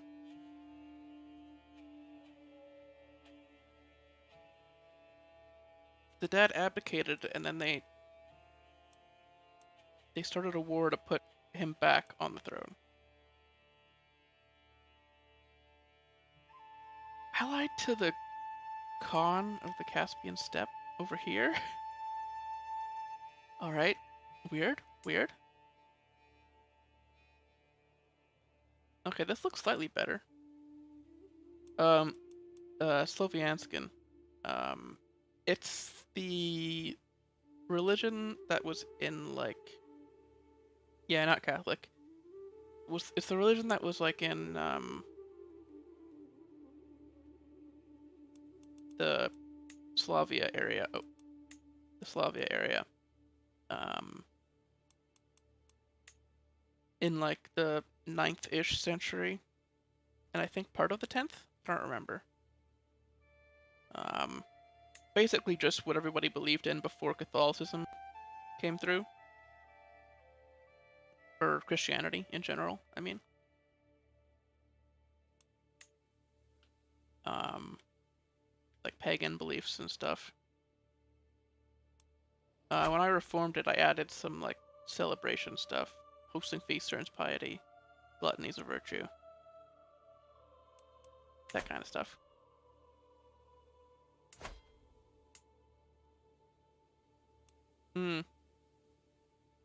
He's still in these wars. He doesn't quite have enough money to support his troops still. Doesn't help that his main land got taken in this peasant revolt.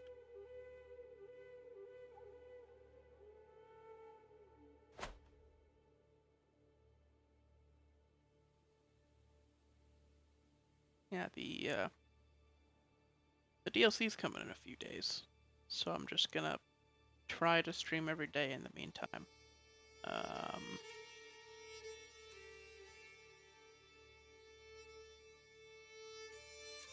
And then stream for probably a very long time. Probably do multiple streams on the day of Royal Court, which is Monday, I believe. Next Monday. February 8th. Well, the wars are over. He's getting money back. This might be salvageable.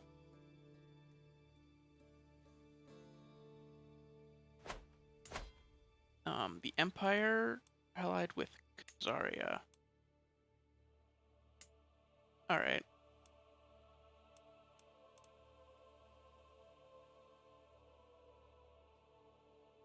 They might... He's so far in debt, though. How many months is that gonna take?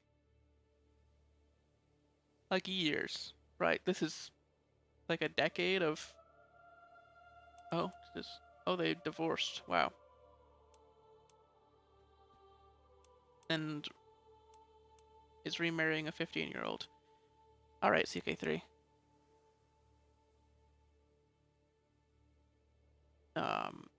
So yeah, the context for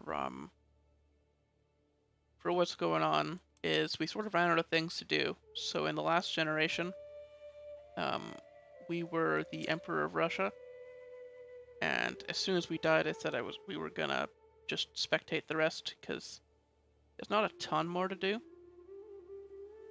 Really, like I didn't have any plans.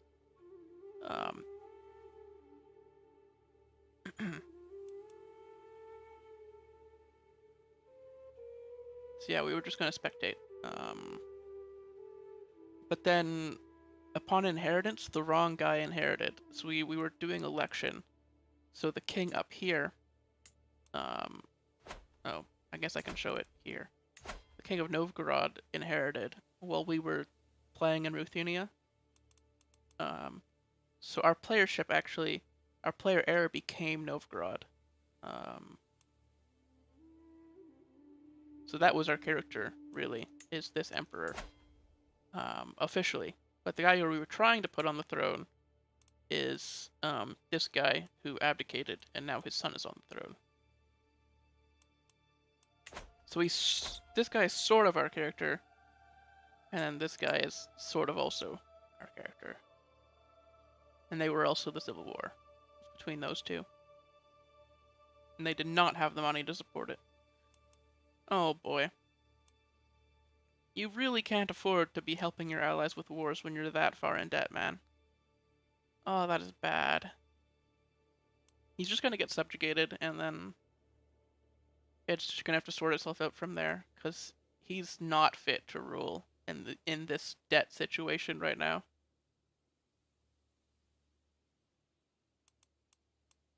He's just getting pulled into his allies' wars.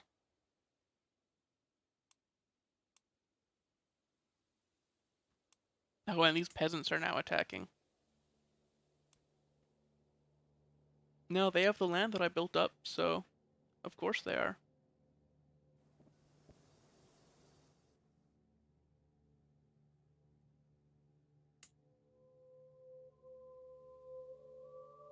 Yeah, so this guy has the land that we built up. This guy here has the kingdom that we were trying to keep. And this guy was our player heir.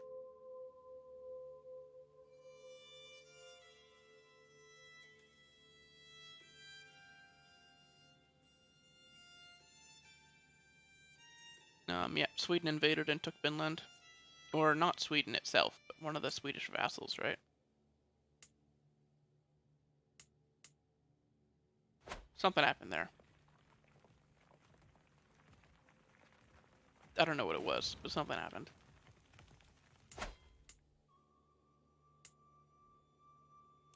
Looks like...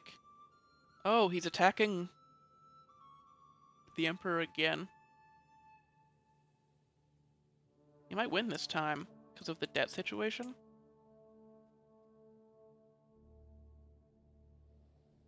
Oh, wait.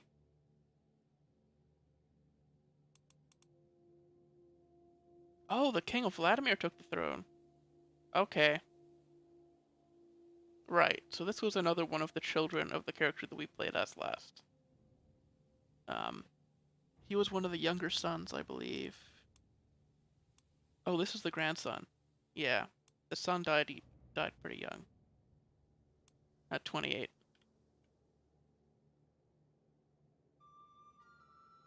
So he ended up getting the empire in succession. And then these guys are trying to take it back, but they don't have the money to support the troops. Does the empire? The emperor also doesn't have the money to support the troops, so it's going to be another shit show is what it's going to be. Unless they can end this war quickly, like, it's going to be bad, because everybody's broke. Ruthenia is less broke, so maybe they'll win.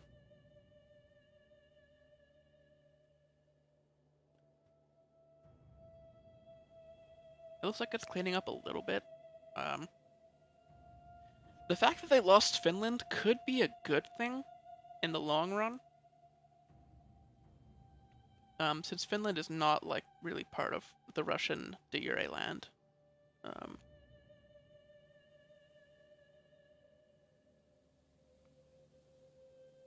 Although I'm pretty sure the borders for modern day Russia. Sorry about the Windows shit again.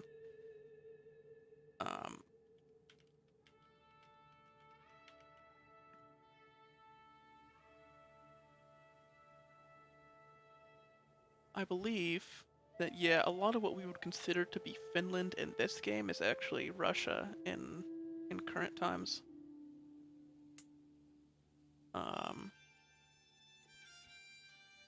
For, you know, complex historical reasons.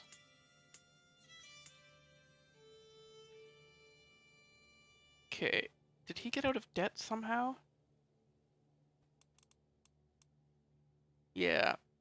So the King of Novgorod, I don't know where all that debt went. If it got deleted somehow. But the next generation is on the throne, and they're doing alright now. And then this queen is trying to take Novgorod back. Okay. Okay. Maybe there is hope. I don't know how they're gonna get this land back, though, back in the dynasty. It's a very strong land.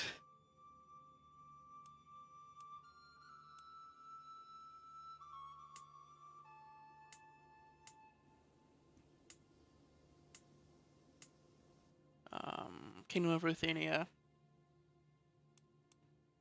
Ooh, this war's not going quickly. Yeah.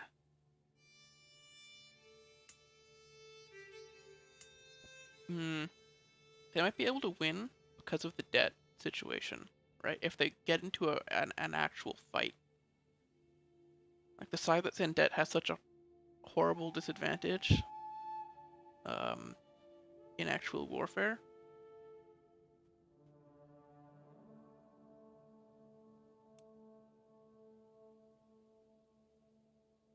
Like, if a battle actually breaks out.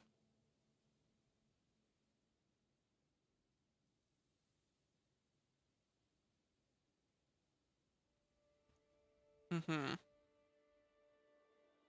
might white peace, though. Since it's been going on for a while, and they're both losing money.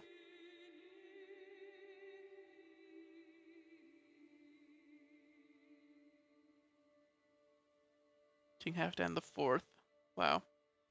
That name really stuck around. I believe that is Dyre's son's name. Right?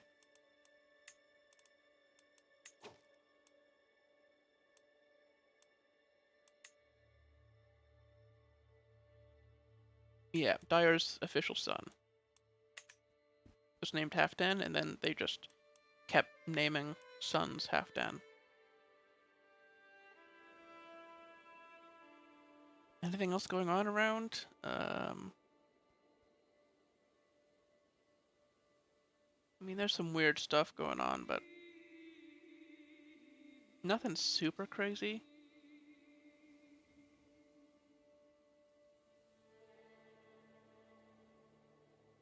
Some Frisia in England.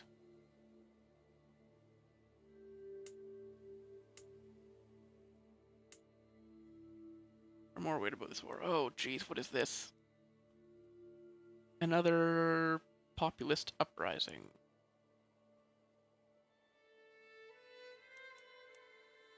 Bulgarian Orthodox uprising. So that's all the way down here. I don't think that war matters that much.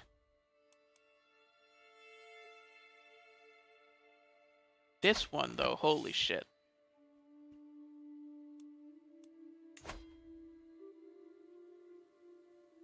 The Kingdom of Vladimir would go to the Peasant Uprising.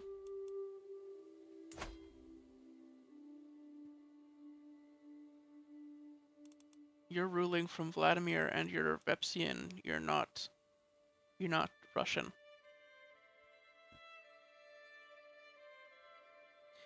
Yeah, this is the thing. The AI really can't deal with this. Holy, like we were just breezing through everything.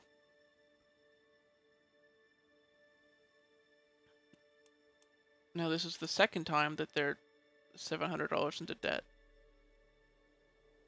This is a different emperor, like, did not inherit the debt from the last one. I don't know. Oh, we paused because I hit lineage. I messed up. It's my bad. So let's see if Halfdan the Fourth gets the throne of Russia.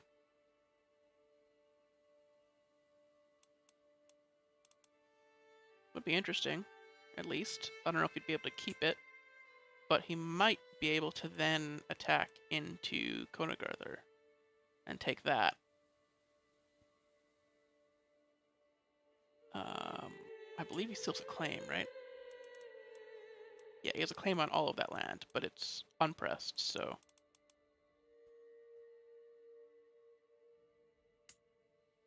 Oh, actually, Ruthenia doesn't have it.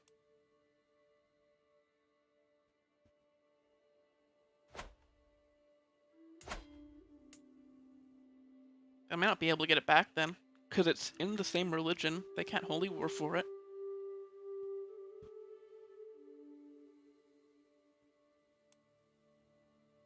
Wow. It's just going to be super strong, independent land like that.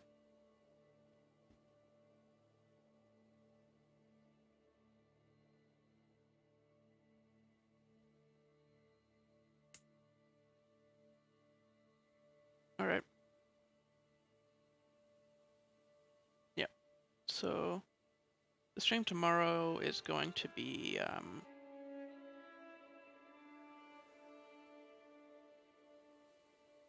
another adventuring campaign, but not like the recursive one. I think I said this already. Yeah, we're going to be starting in probably Norway.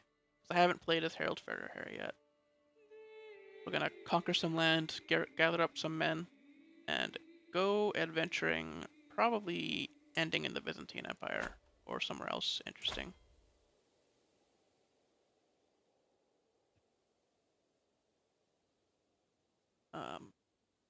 We haven't really had like a focus on like Norse Miklagarthariki, but I think that would be a fun one.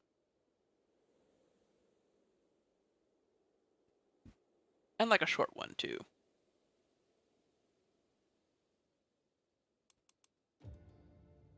Now that war is still going. How long is it? It's 9 years now. It's getting to the point where they're probably going to white peace because they really can't continue. Even Ruthenia is pretty far into debt now.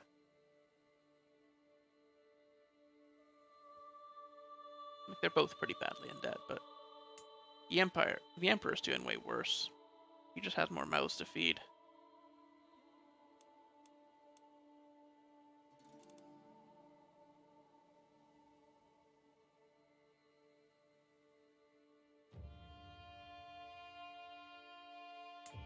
Crazy to me how they don't get a claim on that land.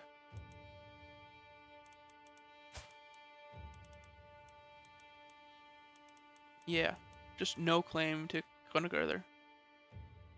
Like, they had it, and then just lost it to a Peasant Uprising, and then they don't get a claim on it.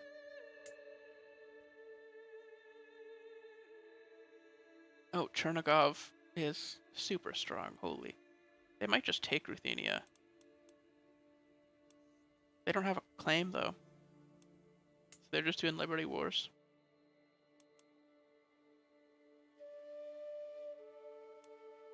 His hair's sick. That's awesome, man. Wish I could pull that off, holy.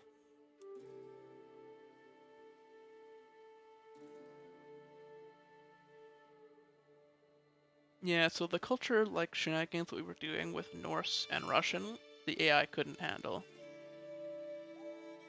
So this is just separated now.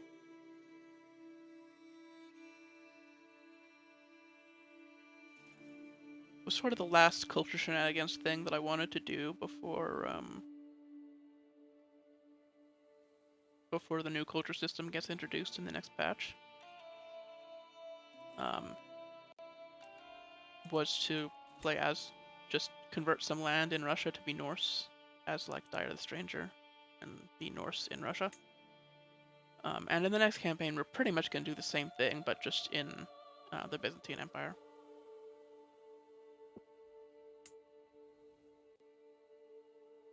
So we're still going on, holy. 12 years in a couple of months. So over 11 years now.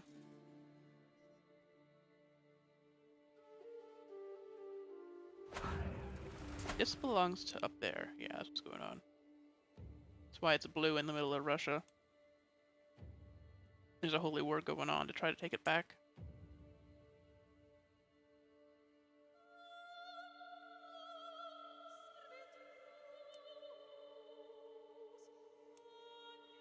How are the rest of the dynasty members doing?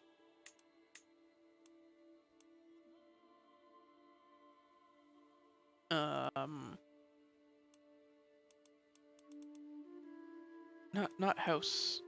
How do we do dynasty members? We have to search? I think we have to search.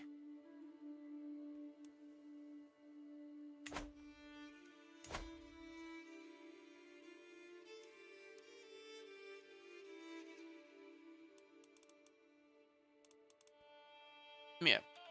That was Halfton versus Halfton, wasn't it? Okay, they white pieced out.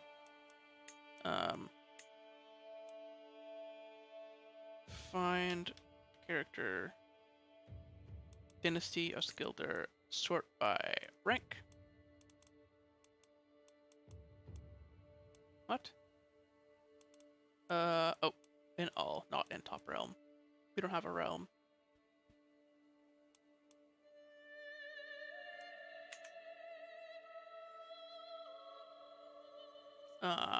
So yeah. There's the Emperor, the King of Yarmaland, who's doing fine.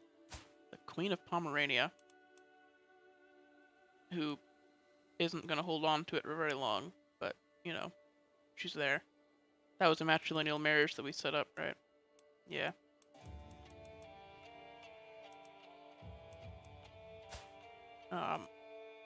They're also true right now, but I guess that happens sometimes. They just converted after they feudalized.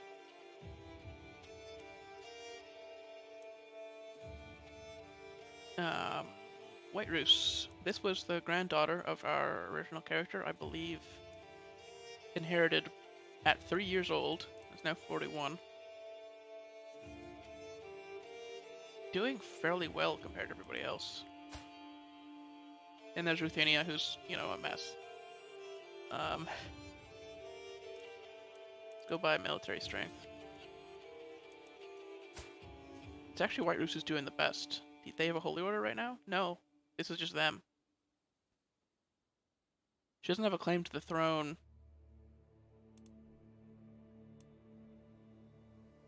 I believe because it was elective succession. And no, she was an option. No, it was because her father died before he could get a claim, right? Her father died young. Just weird shenanigans.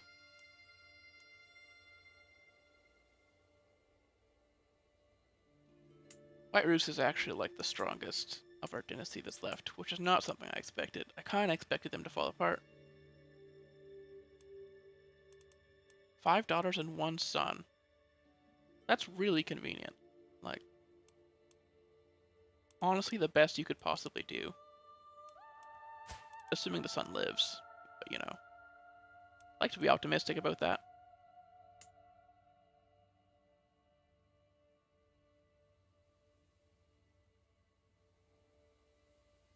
Alright. Massy Civil Wars. So, this is a tyranny war.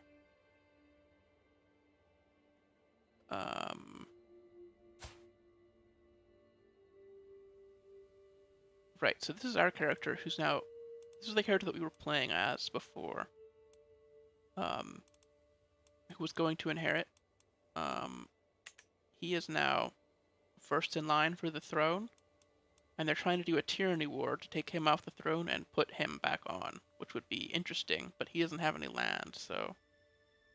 Oh, did he just die?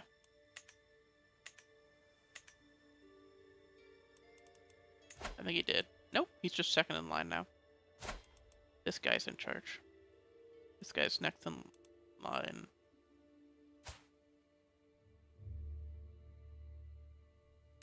Okay. Oh, confusing.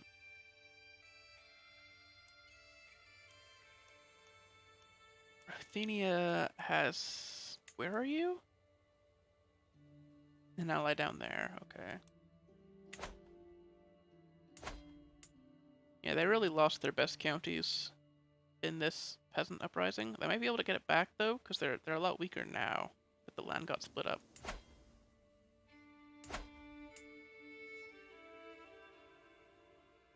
They just don't have any claims. Who has claims on this duchy?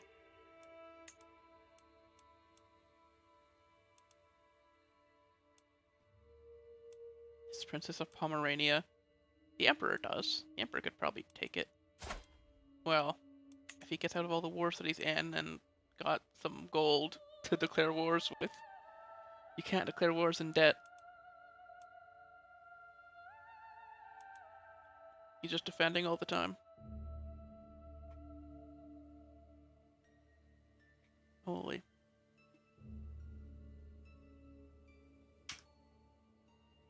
I am talking a lot, and it's not good for my voice.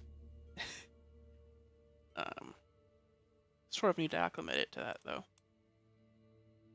Oh! White Roos. Oh my god. Really? This is Veptian shit. How did you... They put you on the throne just to hate you.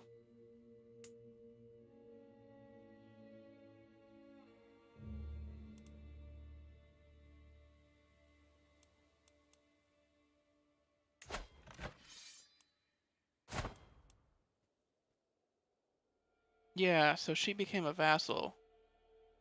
She had the kingdom before, but the Peasant Uprising stole it, and now she's trying to take it back from them, which she can probably do. She's the primary heir. Honestly, she might be the fucking main character. Compared to the mess that is Russia right now, this is the story that matters.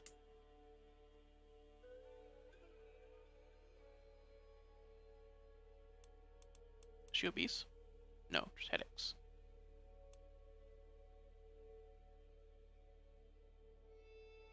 Yep, she took White Roos back. And now has too many counties and is gonna have to give those away. Hopefully she gives them to her son.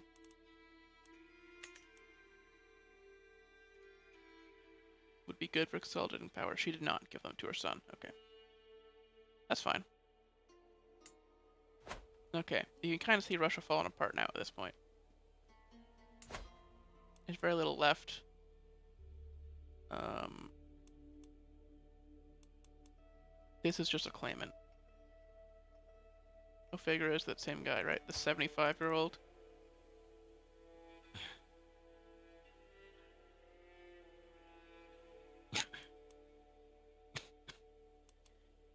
Um, he was the one who was gonna rule Russia, and he's probably gonna die before he gets put on the throne.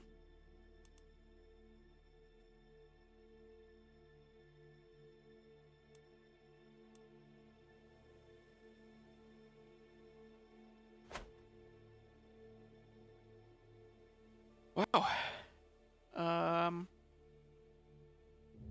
We'll see who ends up being in charge of Russia. Because of exclave independence, it is going to fall apart. So, be interested to see like which kingdom keeps it. It'll probably just be Vladimir. So Vladimir is owned by this queen right now.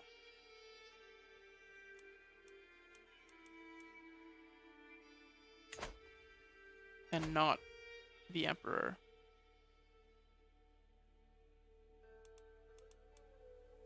I believe he lost it to a claimant war. Yeah. He kept the empire but lost his kingdom. And like almost all of his land. Holy shit. Yep, this isn't good.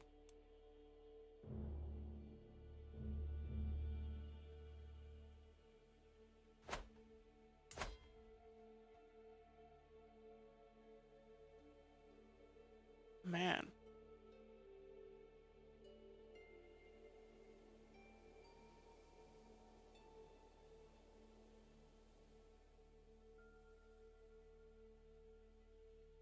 Yeah, we knew there were going to be problems, but holy. White Roost still being the main character.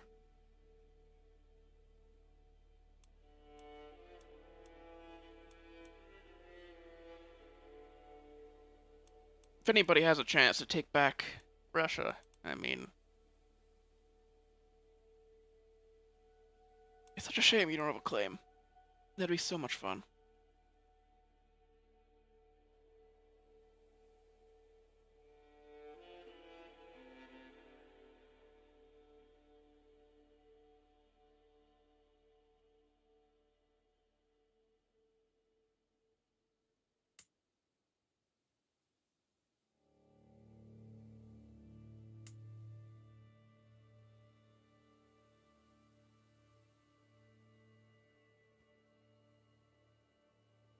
Alright.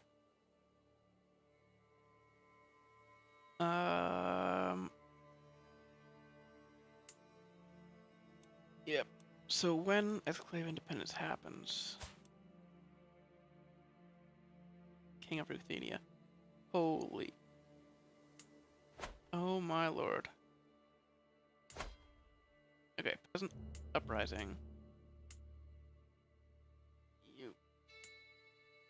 You. Holy shit. This is beyond my imagination.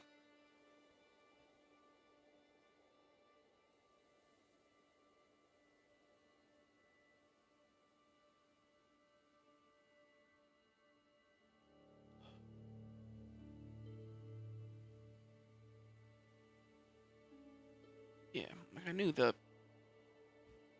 Yeah, I was incompetent at managing realms, but I did not expect it to be this bad. We do have White Roost, though. Still living. Let's see how the other dynasty members are doing.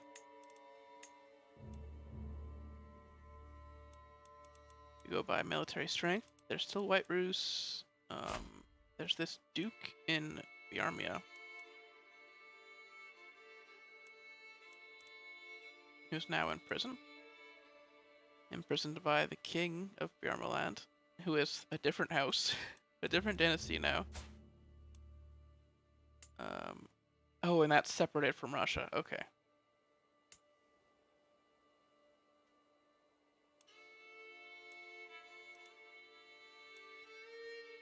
Let's resort that. Okay. Well, did they lose all that land? I think they did, didn't they? Yeah. Well, military strength. There's White Rus, and then there's this count, and that's what we've got, right? There's this Duke of Chudia in the Kingdom of Novgorod.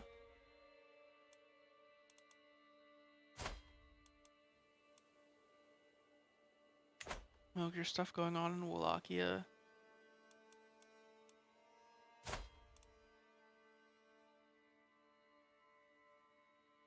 Tsar of Russia. Yeah, Ruthenia and Russia are unified again, but I don't think it's enough. Like, this is a better position, but holy did they lose everything. They're sort of in the same position that Khazaria's been in for a while, where they're an empire tier title, but they don't have anything to show for it. They just are an empire. And, like, this is gonna get exclaved probably, right? If I remember my rules, these aren't connected, so this one's gonna get exclaved.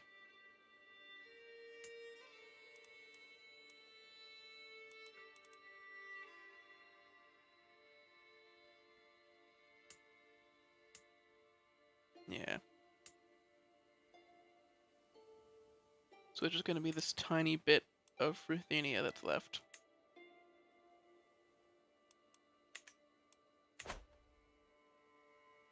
How are they for claims? They have claims on some counties around, but not much else. Yeah, now looking good.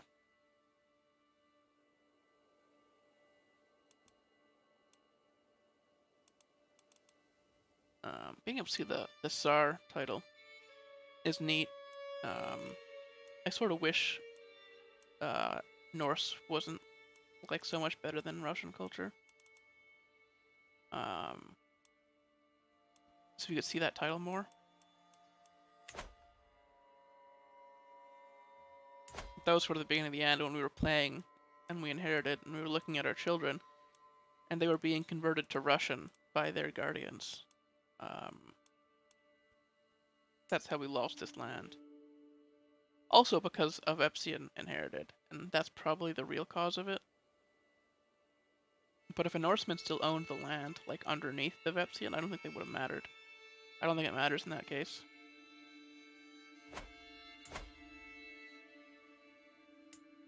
Estonia is invading Novgorod. That's back in control of Urukid. Interestingly. Yarmaland.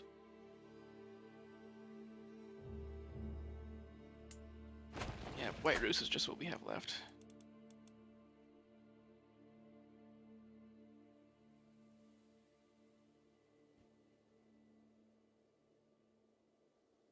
This is the last bastion of the dynasty, pretty much.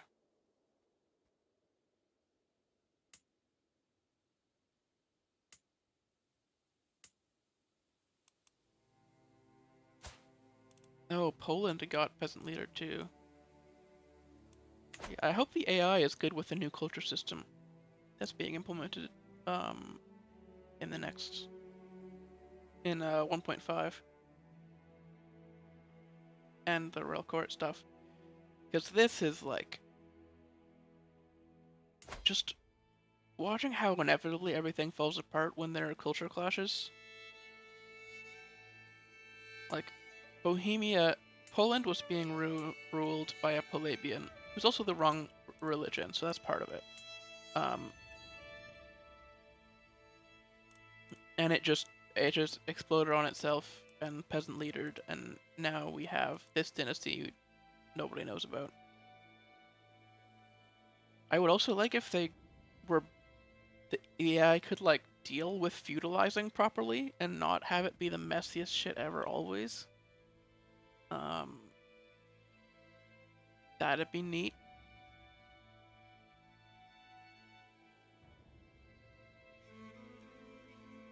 Like they need special case like feudalization. I don't even care if they cheat. If they cheat and then just like feudalize and convert faster or just like instantly or whatever.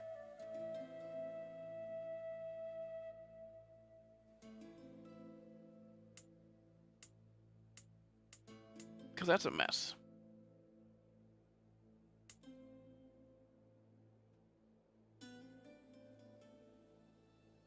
Russia still does exist, at least. So does White Rus. And that's what we've got.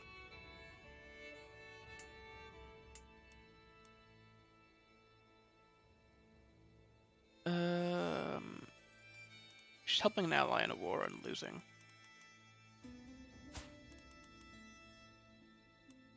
How it goes sometimes, I guess. Yeah, this is the main character, so I'm just gonna leave it on this screen for a bit. We'll see how White Rus goes for the next, maybe 40 minutes that I can stream. I don't know, maybe 20.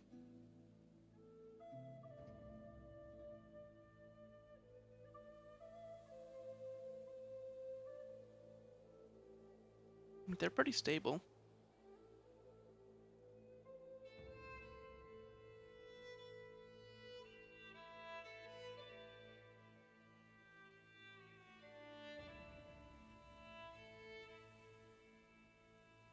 Are they allied with Novgorod there? Yeah, the Duke of Novgorod.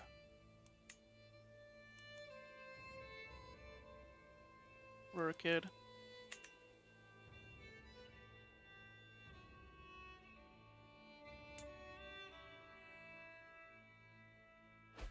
They can still do Dyre wars, Russia here, to try to take land back. And so I think that they could, like, oh wow, this is funny. We're not a character, so this doesn't mean anything. Funny that can happen though. So yeah, there's like a way out. There's like a channel for recovery here. They do have decent income. Like the one county that they do have is like all right. Oh, it's this one? Oh, that's not good. They're gonna get murdered by exclave independence. If that's the capital.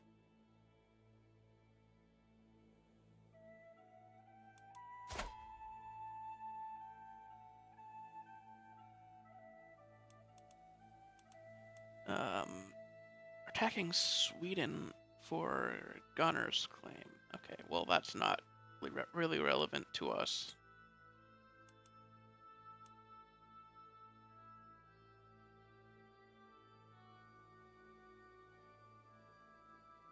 The Kingdom of Novgorod is having a little bit of a civil war that White Rus is interfering in.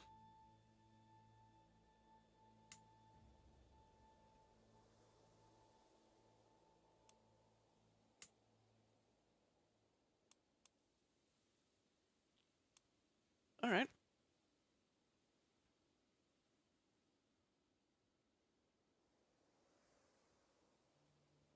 Well, this is something at least. It's not like the I expected to have more than one kingdom. Let me just say that.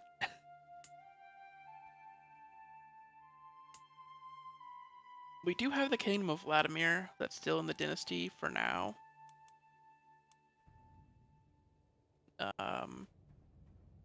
So when exclave independence happens, they're gonna become a bit stronger when they're independent. Though their neighbors are stronger than them, so Government is really strong. It would have been nice if we held on to that in the dynasty.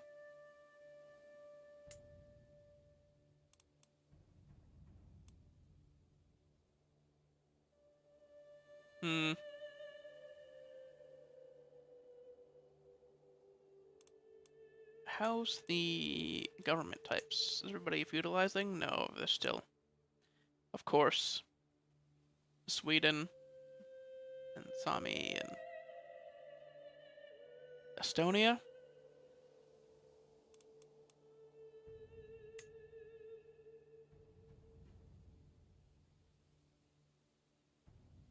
They're all still tribal.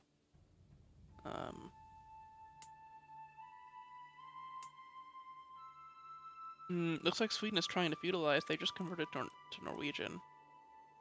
and that's why this is happening.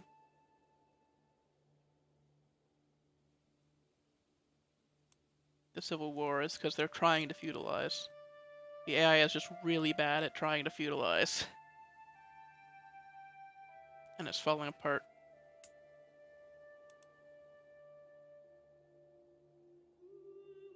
At least they're putting like a reputable house on the throne. And not just like some rando.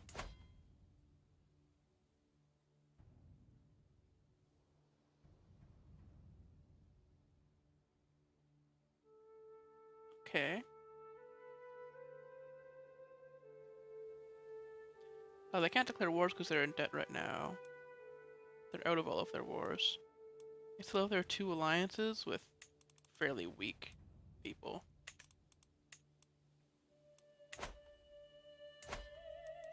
Maybe next generation will do better. They're keeping all 5 of their counties, which is pretty good.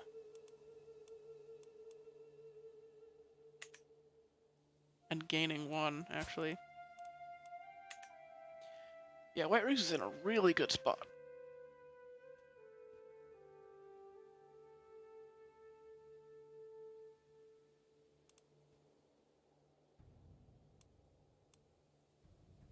At 68 years of age, ailing.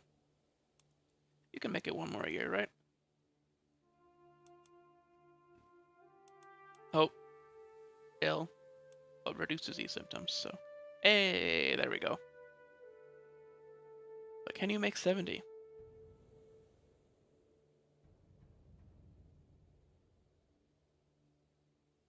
That's not great income. 8.1, considering how much land she has, I would expect more.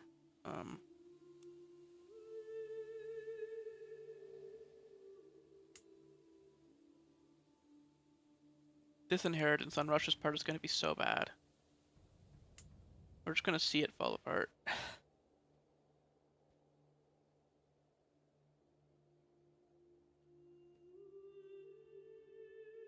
Wallachia, did Bjornland split?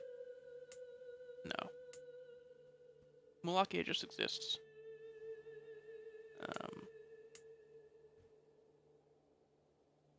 Hey, not sick anymore.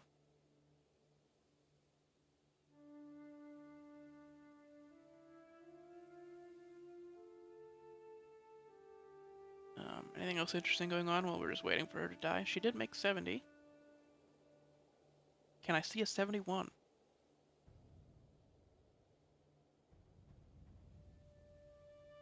She got an alliance. Oh, there it goes. So now her son is 33, doing really well for someone who just inherited. Got a lot of money. A lot of dread. Well, I guess we'll see.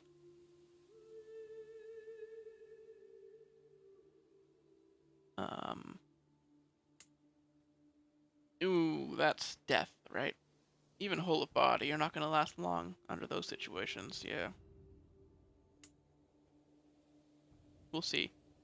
But I'm pretty sure the Empire itself is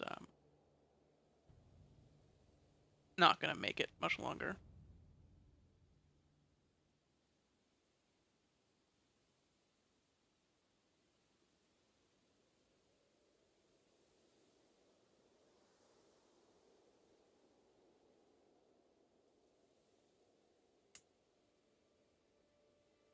Our starting land is doing really well, but our dynasty lost it to a Peasant Uprising. Because of course they did.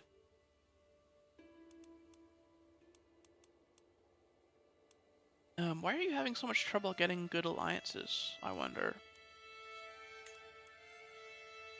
Like, this count is not like a good alliance.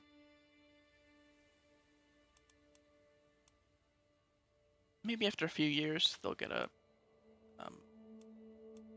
better one.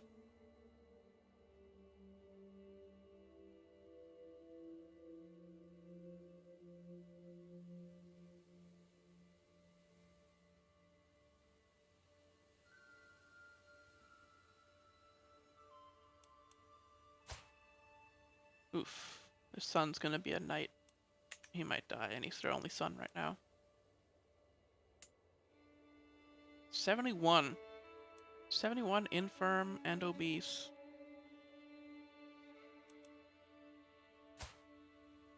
And blind, looks like almost. Helping an ally attack Sweden, invade Sweden. Probably not gonna go well.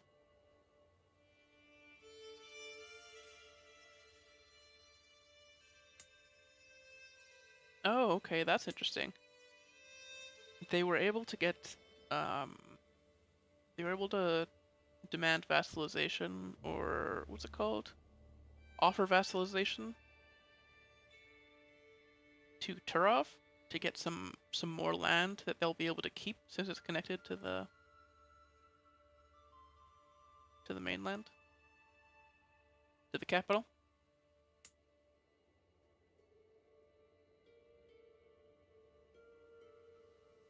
So they won't just be one county when it finally happens.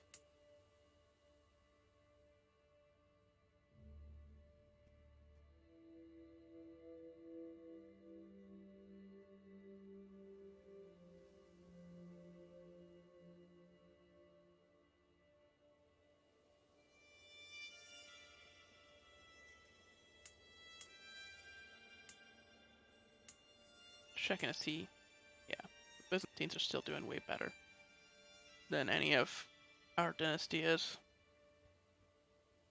That's to be expected, though.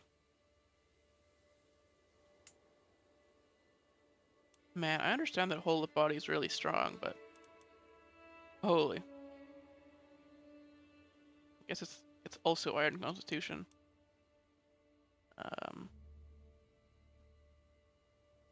And the healthy trait. Iron Constitution's doing a lot here, I imagine. Massive health boost, but only disease resistance. And when you've got infirm, I believe obese counts as a disease too. I don't remember. I think it does, though. It's only countering penalties, right? 73, wow.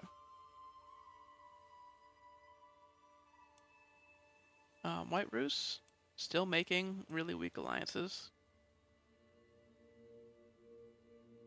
Because everybody's Catholic right now? Like, what's going on? Or, like, Sweden's really weak. I guess Sweden's sort of falling apart also.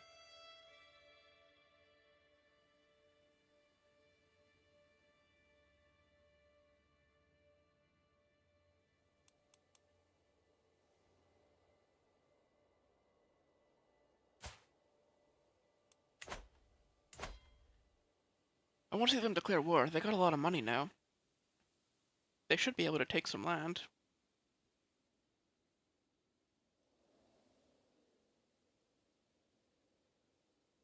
Unfortunately, everybody's the same faith, though, so they won't be able to do a ton of wars.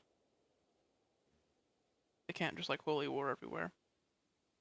Might be able to hit, like, Estonia, though, with the holy war.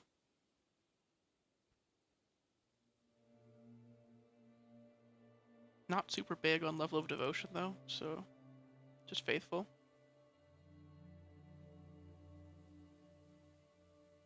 Faithful gets you counties, I believe, right? Or does faithful get you duchies?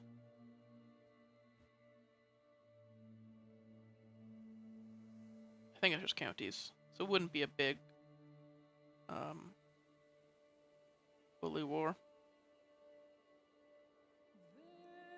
Russia, are you kidding me right now? 75, man.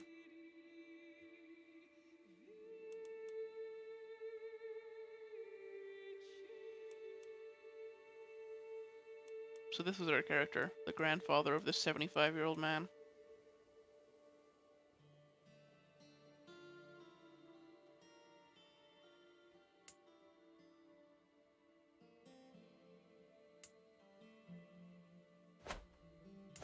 Vassal war's going well over here.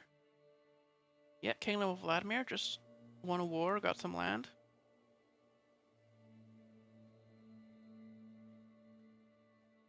They might be the second best candidates.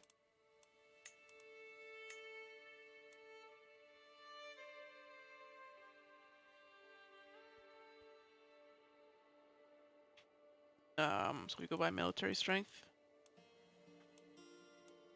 So White Rus, then Russia, then this random Duke. Yeah. Not a lot left. We've only got 3 kings left. One who's a Tsar, but you know. How?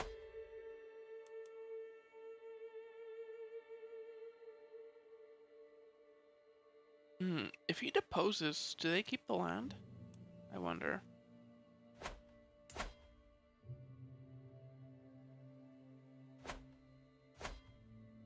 Or abdicates, I mean, not deposes.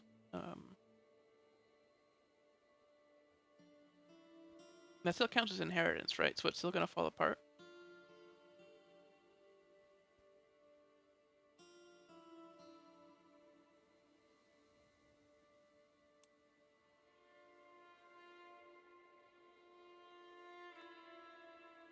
Oh, White Rus was helping, but didn't get there in time. That's why Turo thought they could win. It's because they had the ally of White Rus.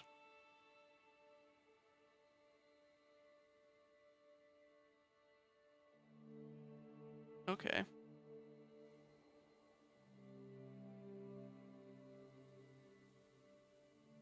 Well.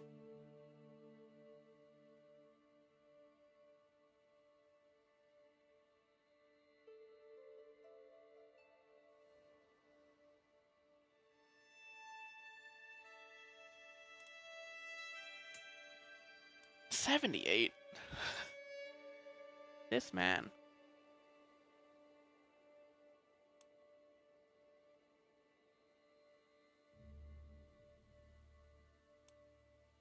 There he goes. Okay, it did stay together. It might be because they're connected by a river. Right? I guess that counts.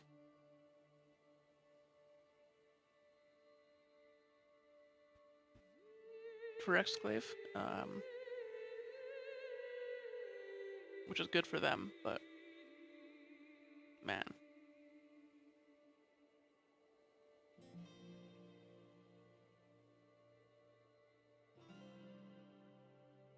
It looks like a mess. And I'd rather Vladimir be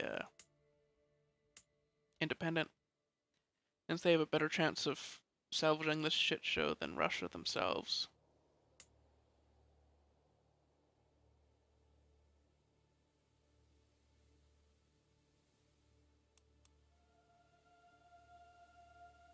Being the dynasty head, he could try to claim a title. I don't know if he ever does that.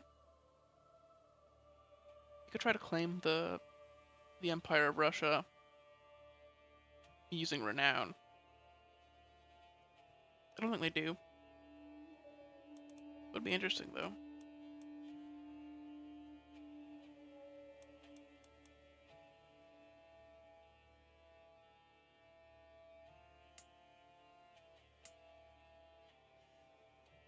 I'm tempted to just pop in and do it.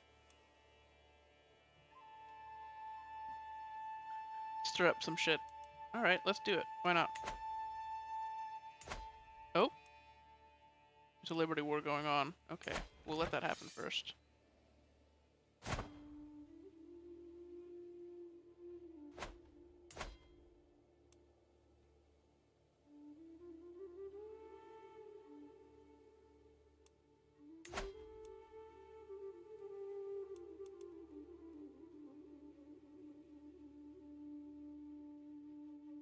Oh, rulers of this dynasty will not be targeted by Scandinavian adventurers. Didn't know about that modifier. That's neat.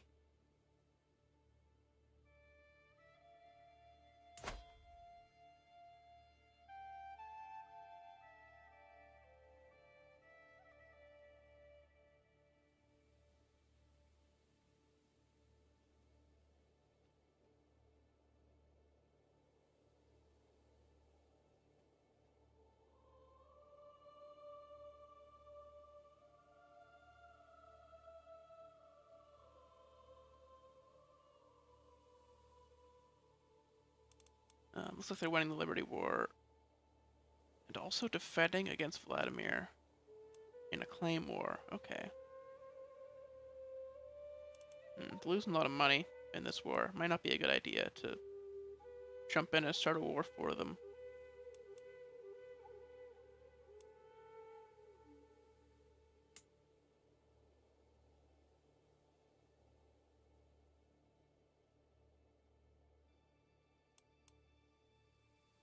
Man. This guy must have had kids when he was super old. His heir is 26 right now. He died at 78.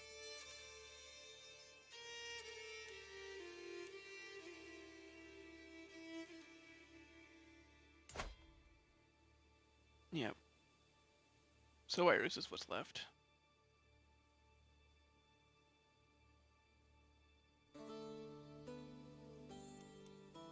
Andreevich. Is that house name named after a place, or I wonder? Looks like they're gonna stay stable too through the next generation, as long as he doesn't remarry.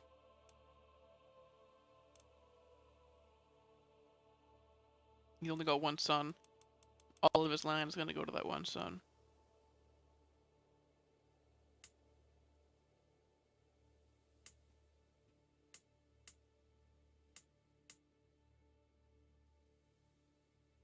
I might just jump in and buy the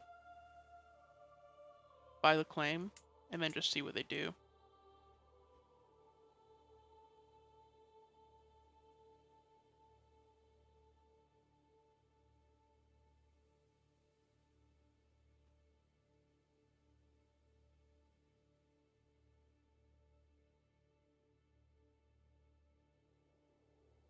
Okay. Yeah, they got a bunch of money from winning that war. So, I'm gonna jump in as White Rus. And let's see what happens. Yeah, he never does this. Because it would be annoying if you were playing. Let's see actually if we can claim title. I don't think we can. Request claim? No. Claim title. Claim. Okay. Then let's observe again.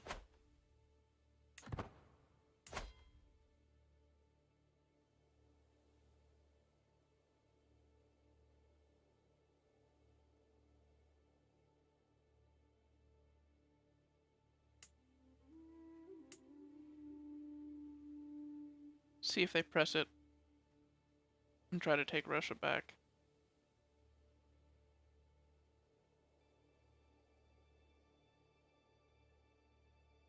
I don't know if they have a better use of money. Probably not, eh?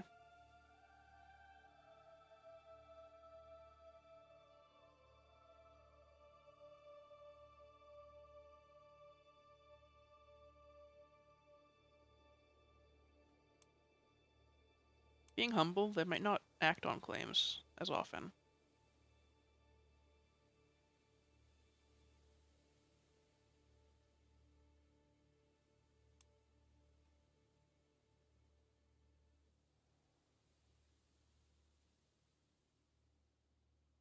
Hmm.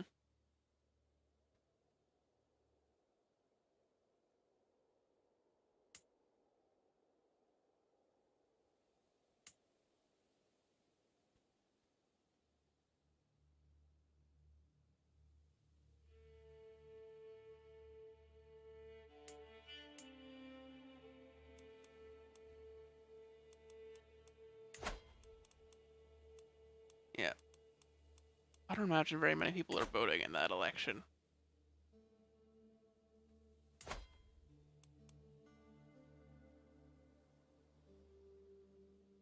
The heir isn't even the right dynasty.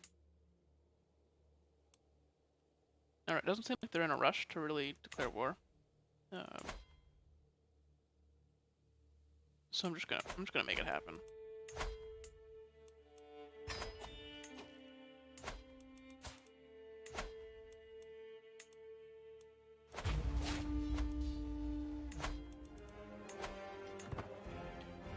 little bit of cheating. I think it's more interesting that way, though.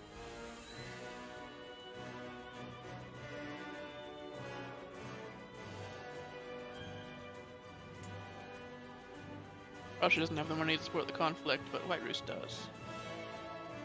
So...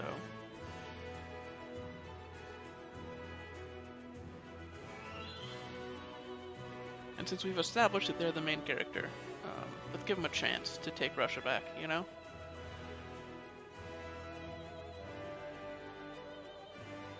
They have the right to claim the title. They have the right to declare war.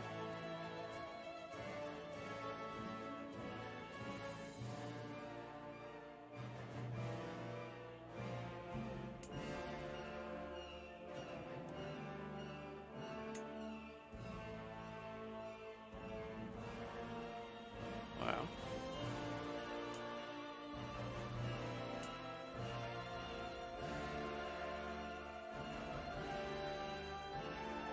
Oh. What? What? He won? Oh, well, I guess that's that then. How?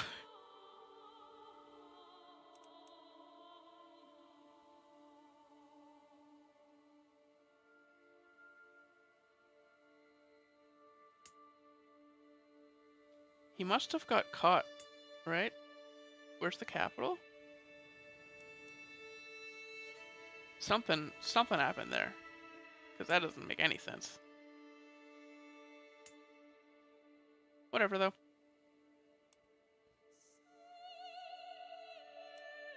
White Rus is still doing pretty well. They don't need to be an empire.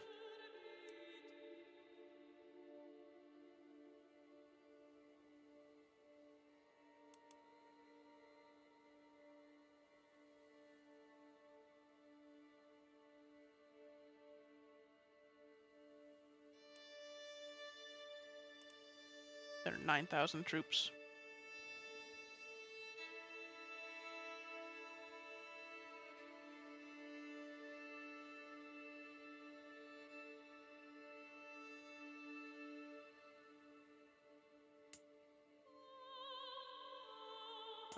Looks like a relevant dynasty took Poland back, which is neat.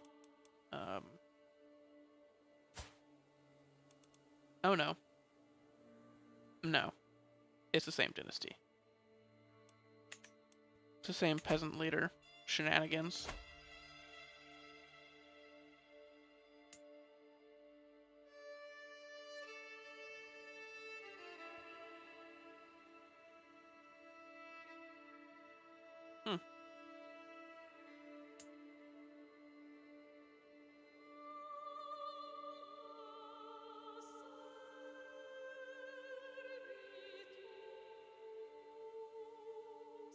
Well, they're not really warlike right now. They're just kind of chilling.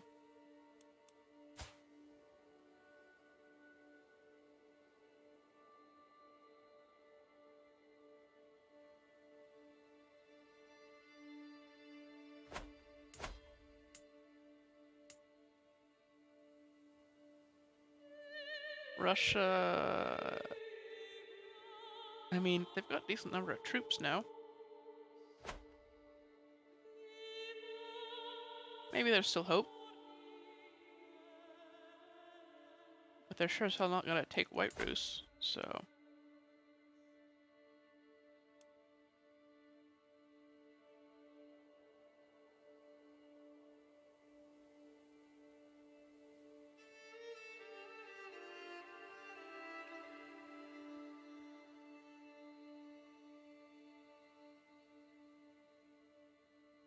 Yeah, so there will be streams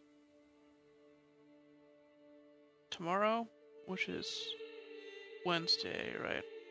Then Thursday, Friday, Saturday, and Sunday. So 5 streams for the next campaign, so it'll probably be a shorter one. We'll just go from Norway to the Byzantine Empire and try to take the Kingdom of Thessalonica.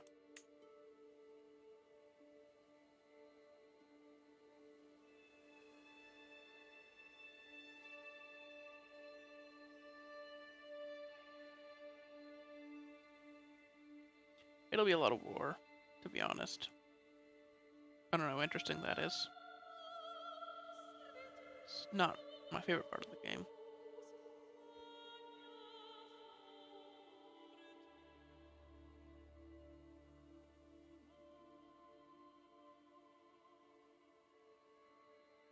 Oh, there we go. New main character.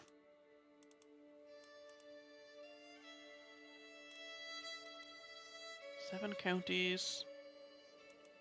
Got some natural dread. Not very pious, but a lot of money.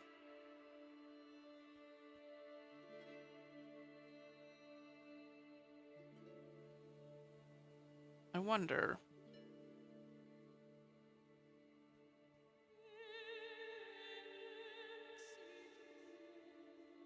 It must be hard for them to declare war. So it's hard for them to get more land. Out of, instead of, or other than just like coincidence. They can get claims and stuff, but. Oh.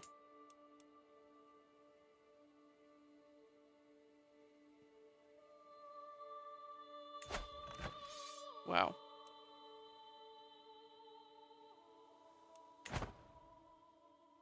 It'd be really weird if they just lost. If he lost White Rus. I guess it could happen though.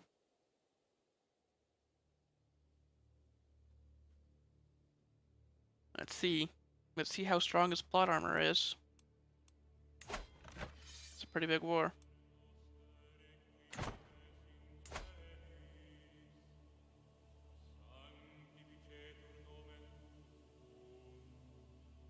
Got wounded. Which probably means he's fighting on the front lines himself. Which is an interesting decision to make as a king. He's gonna lose a lot of power if he dies. I mean, his family's gonna lose a lot of power if he dies, because it's gonna split up between his three sons.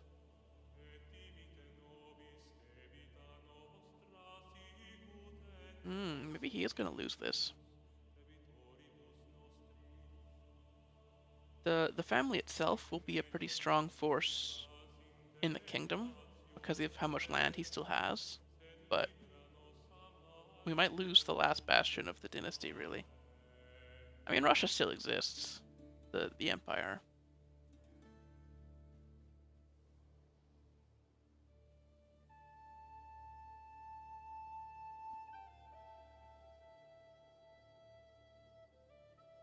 Yeah.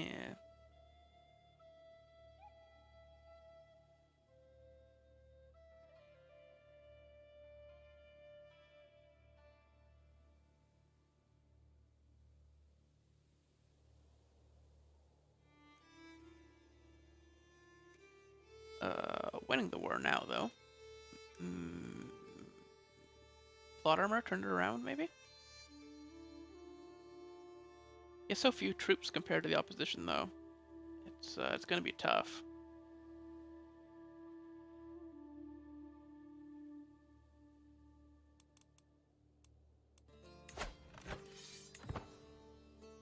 Just watch the war play out in here.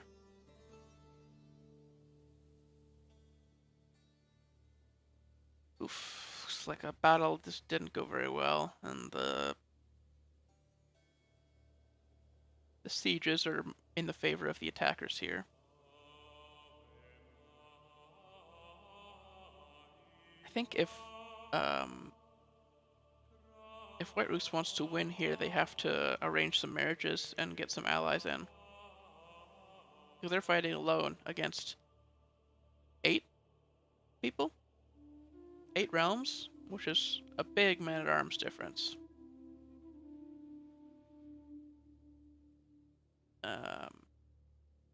Never mind just like pure number of soldiers. Might be able to get a white piece out of it though. There's a lot of troops being lost on White Rus's side.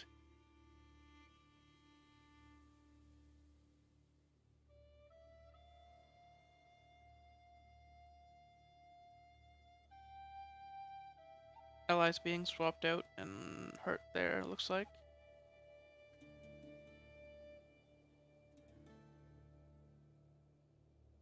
At minus 27%. This might be a very long war if it keeps going back and forth like this. Might end up being able to turn this into a white piece. Nope, it ended? It was a white piece then, right?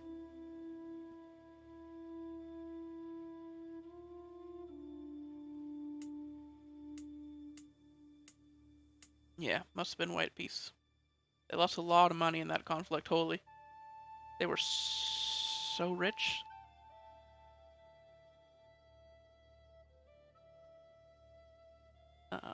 Porphy, can you build it back up though? Slowly. It's not gonna be pretty.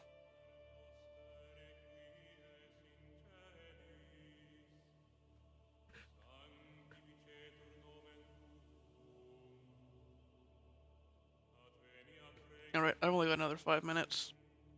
I think that's gonna be the last thing that we can witness, really. But, that was a disaster. Holy. That whole chain of events.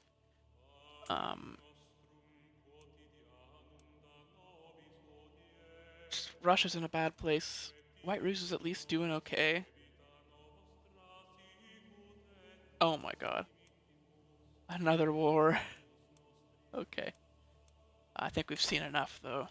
So we're gonna save that as,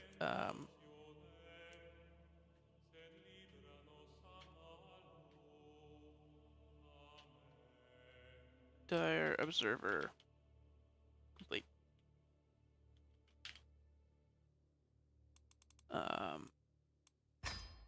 Save there. That's a long saving screen.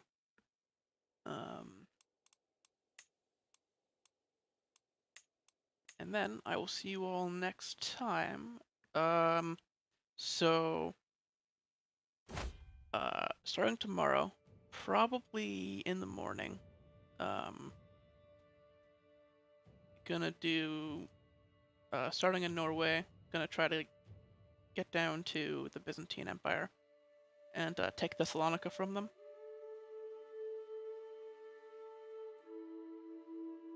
Then, yep, that'll be the last 5 streams, hopefully 5 streams, aiming for 5 before Royal Court. So, see ya. See you there, whoever is listening.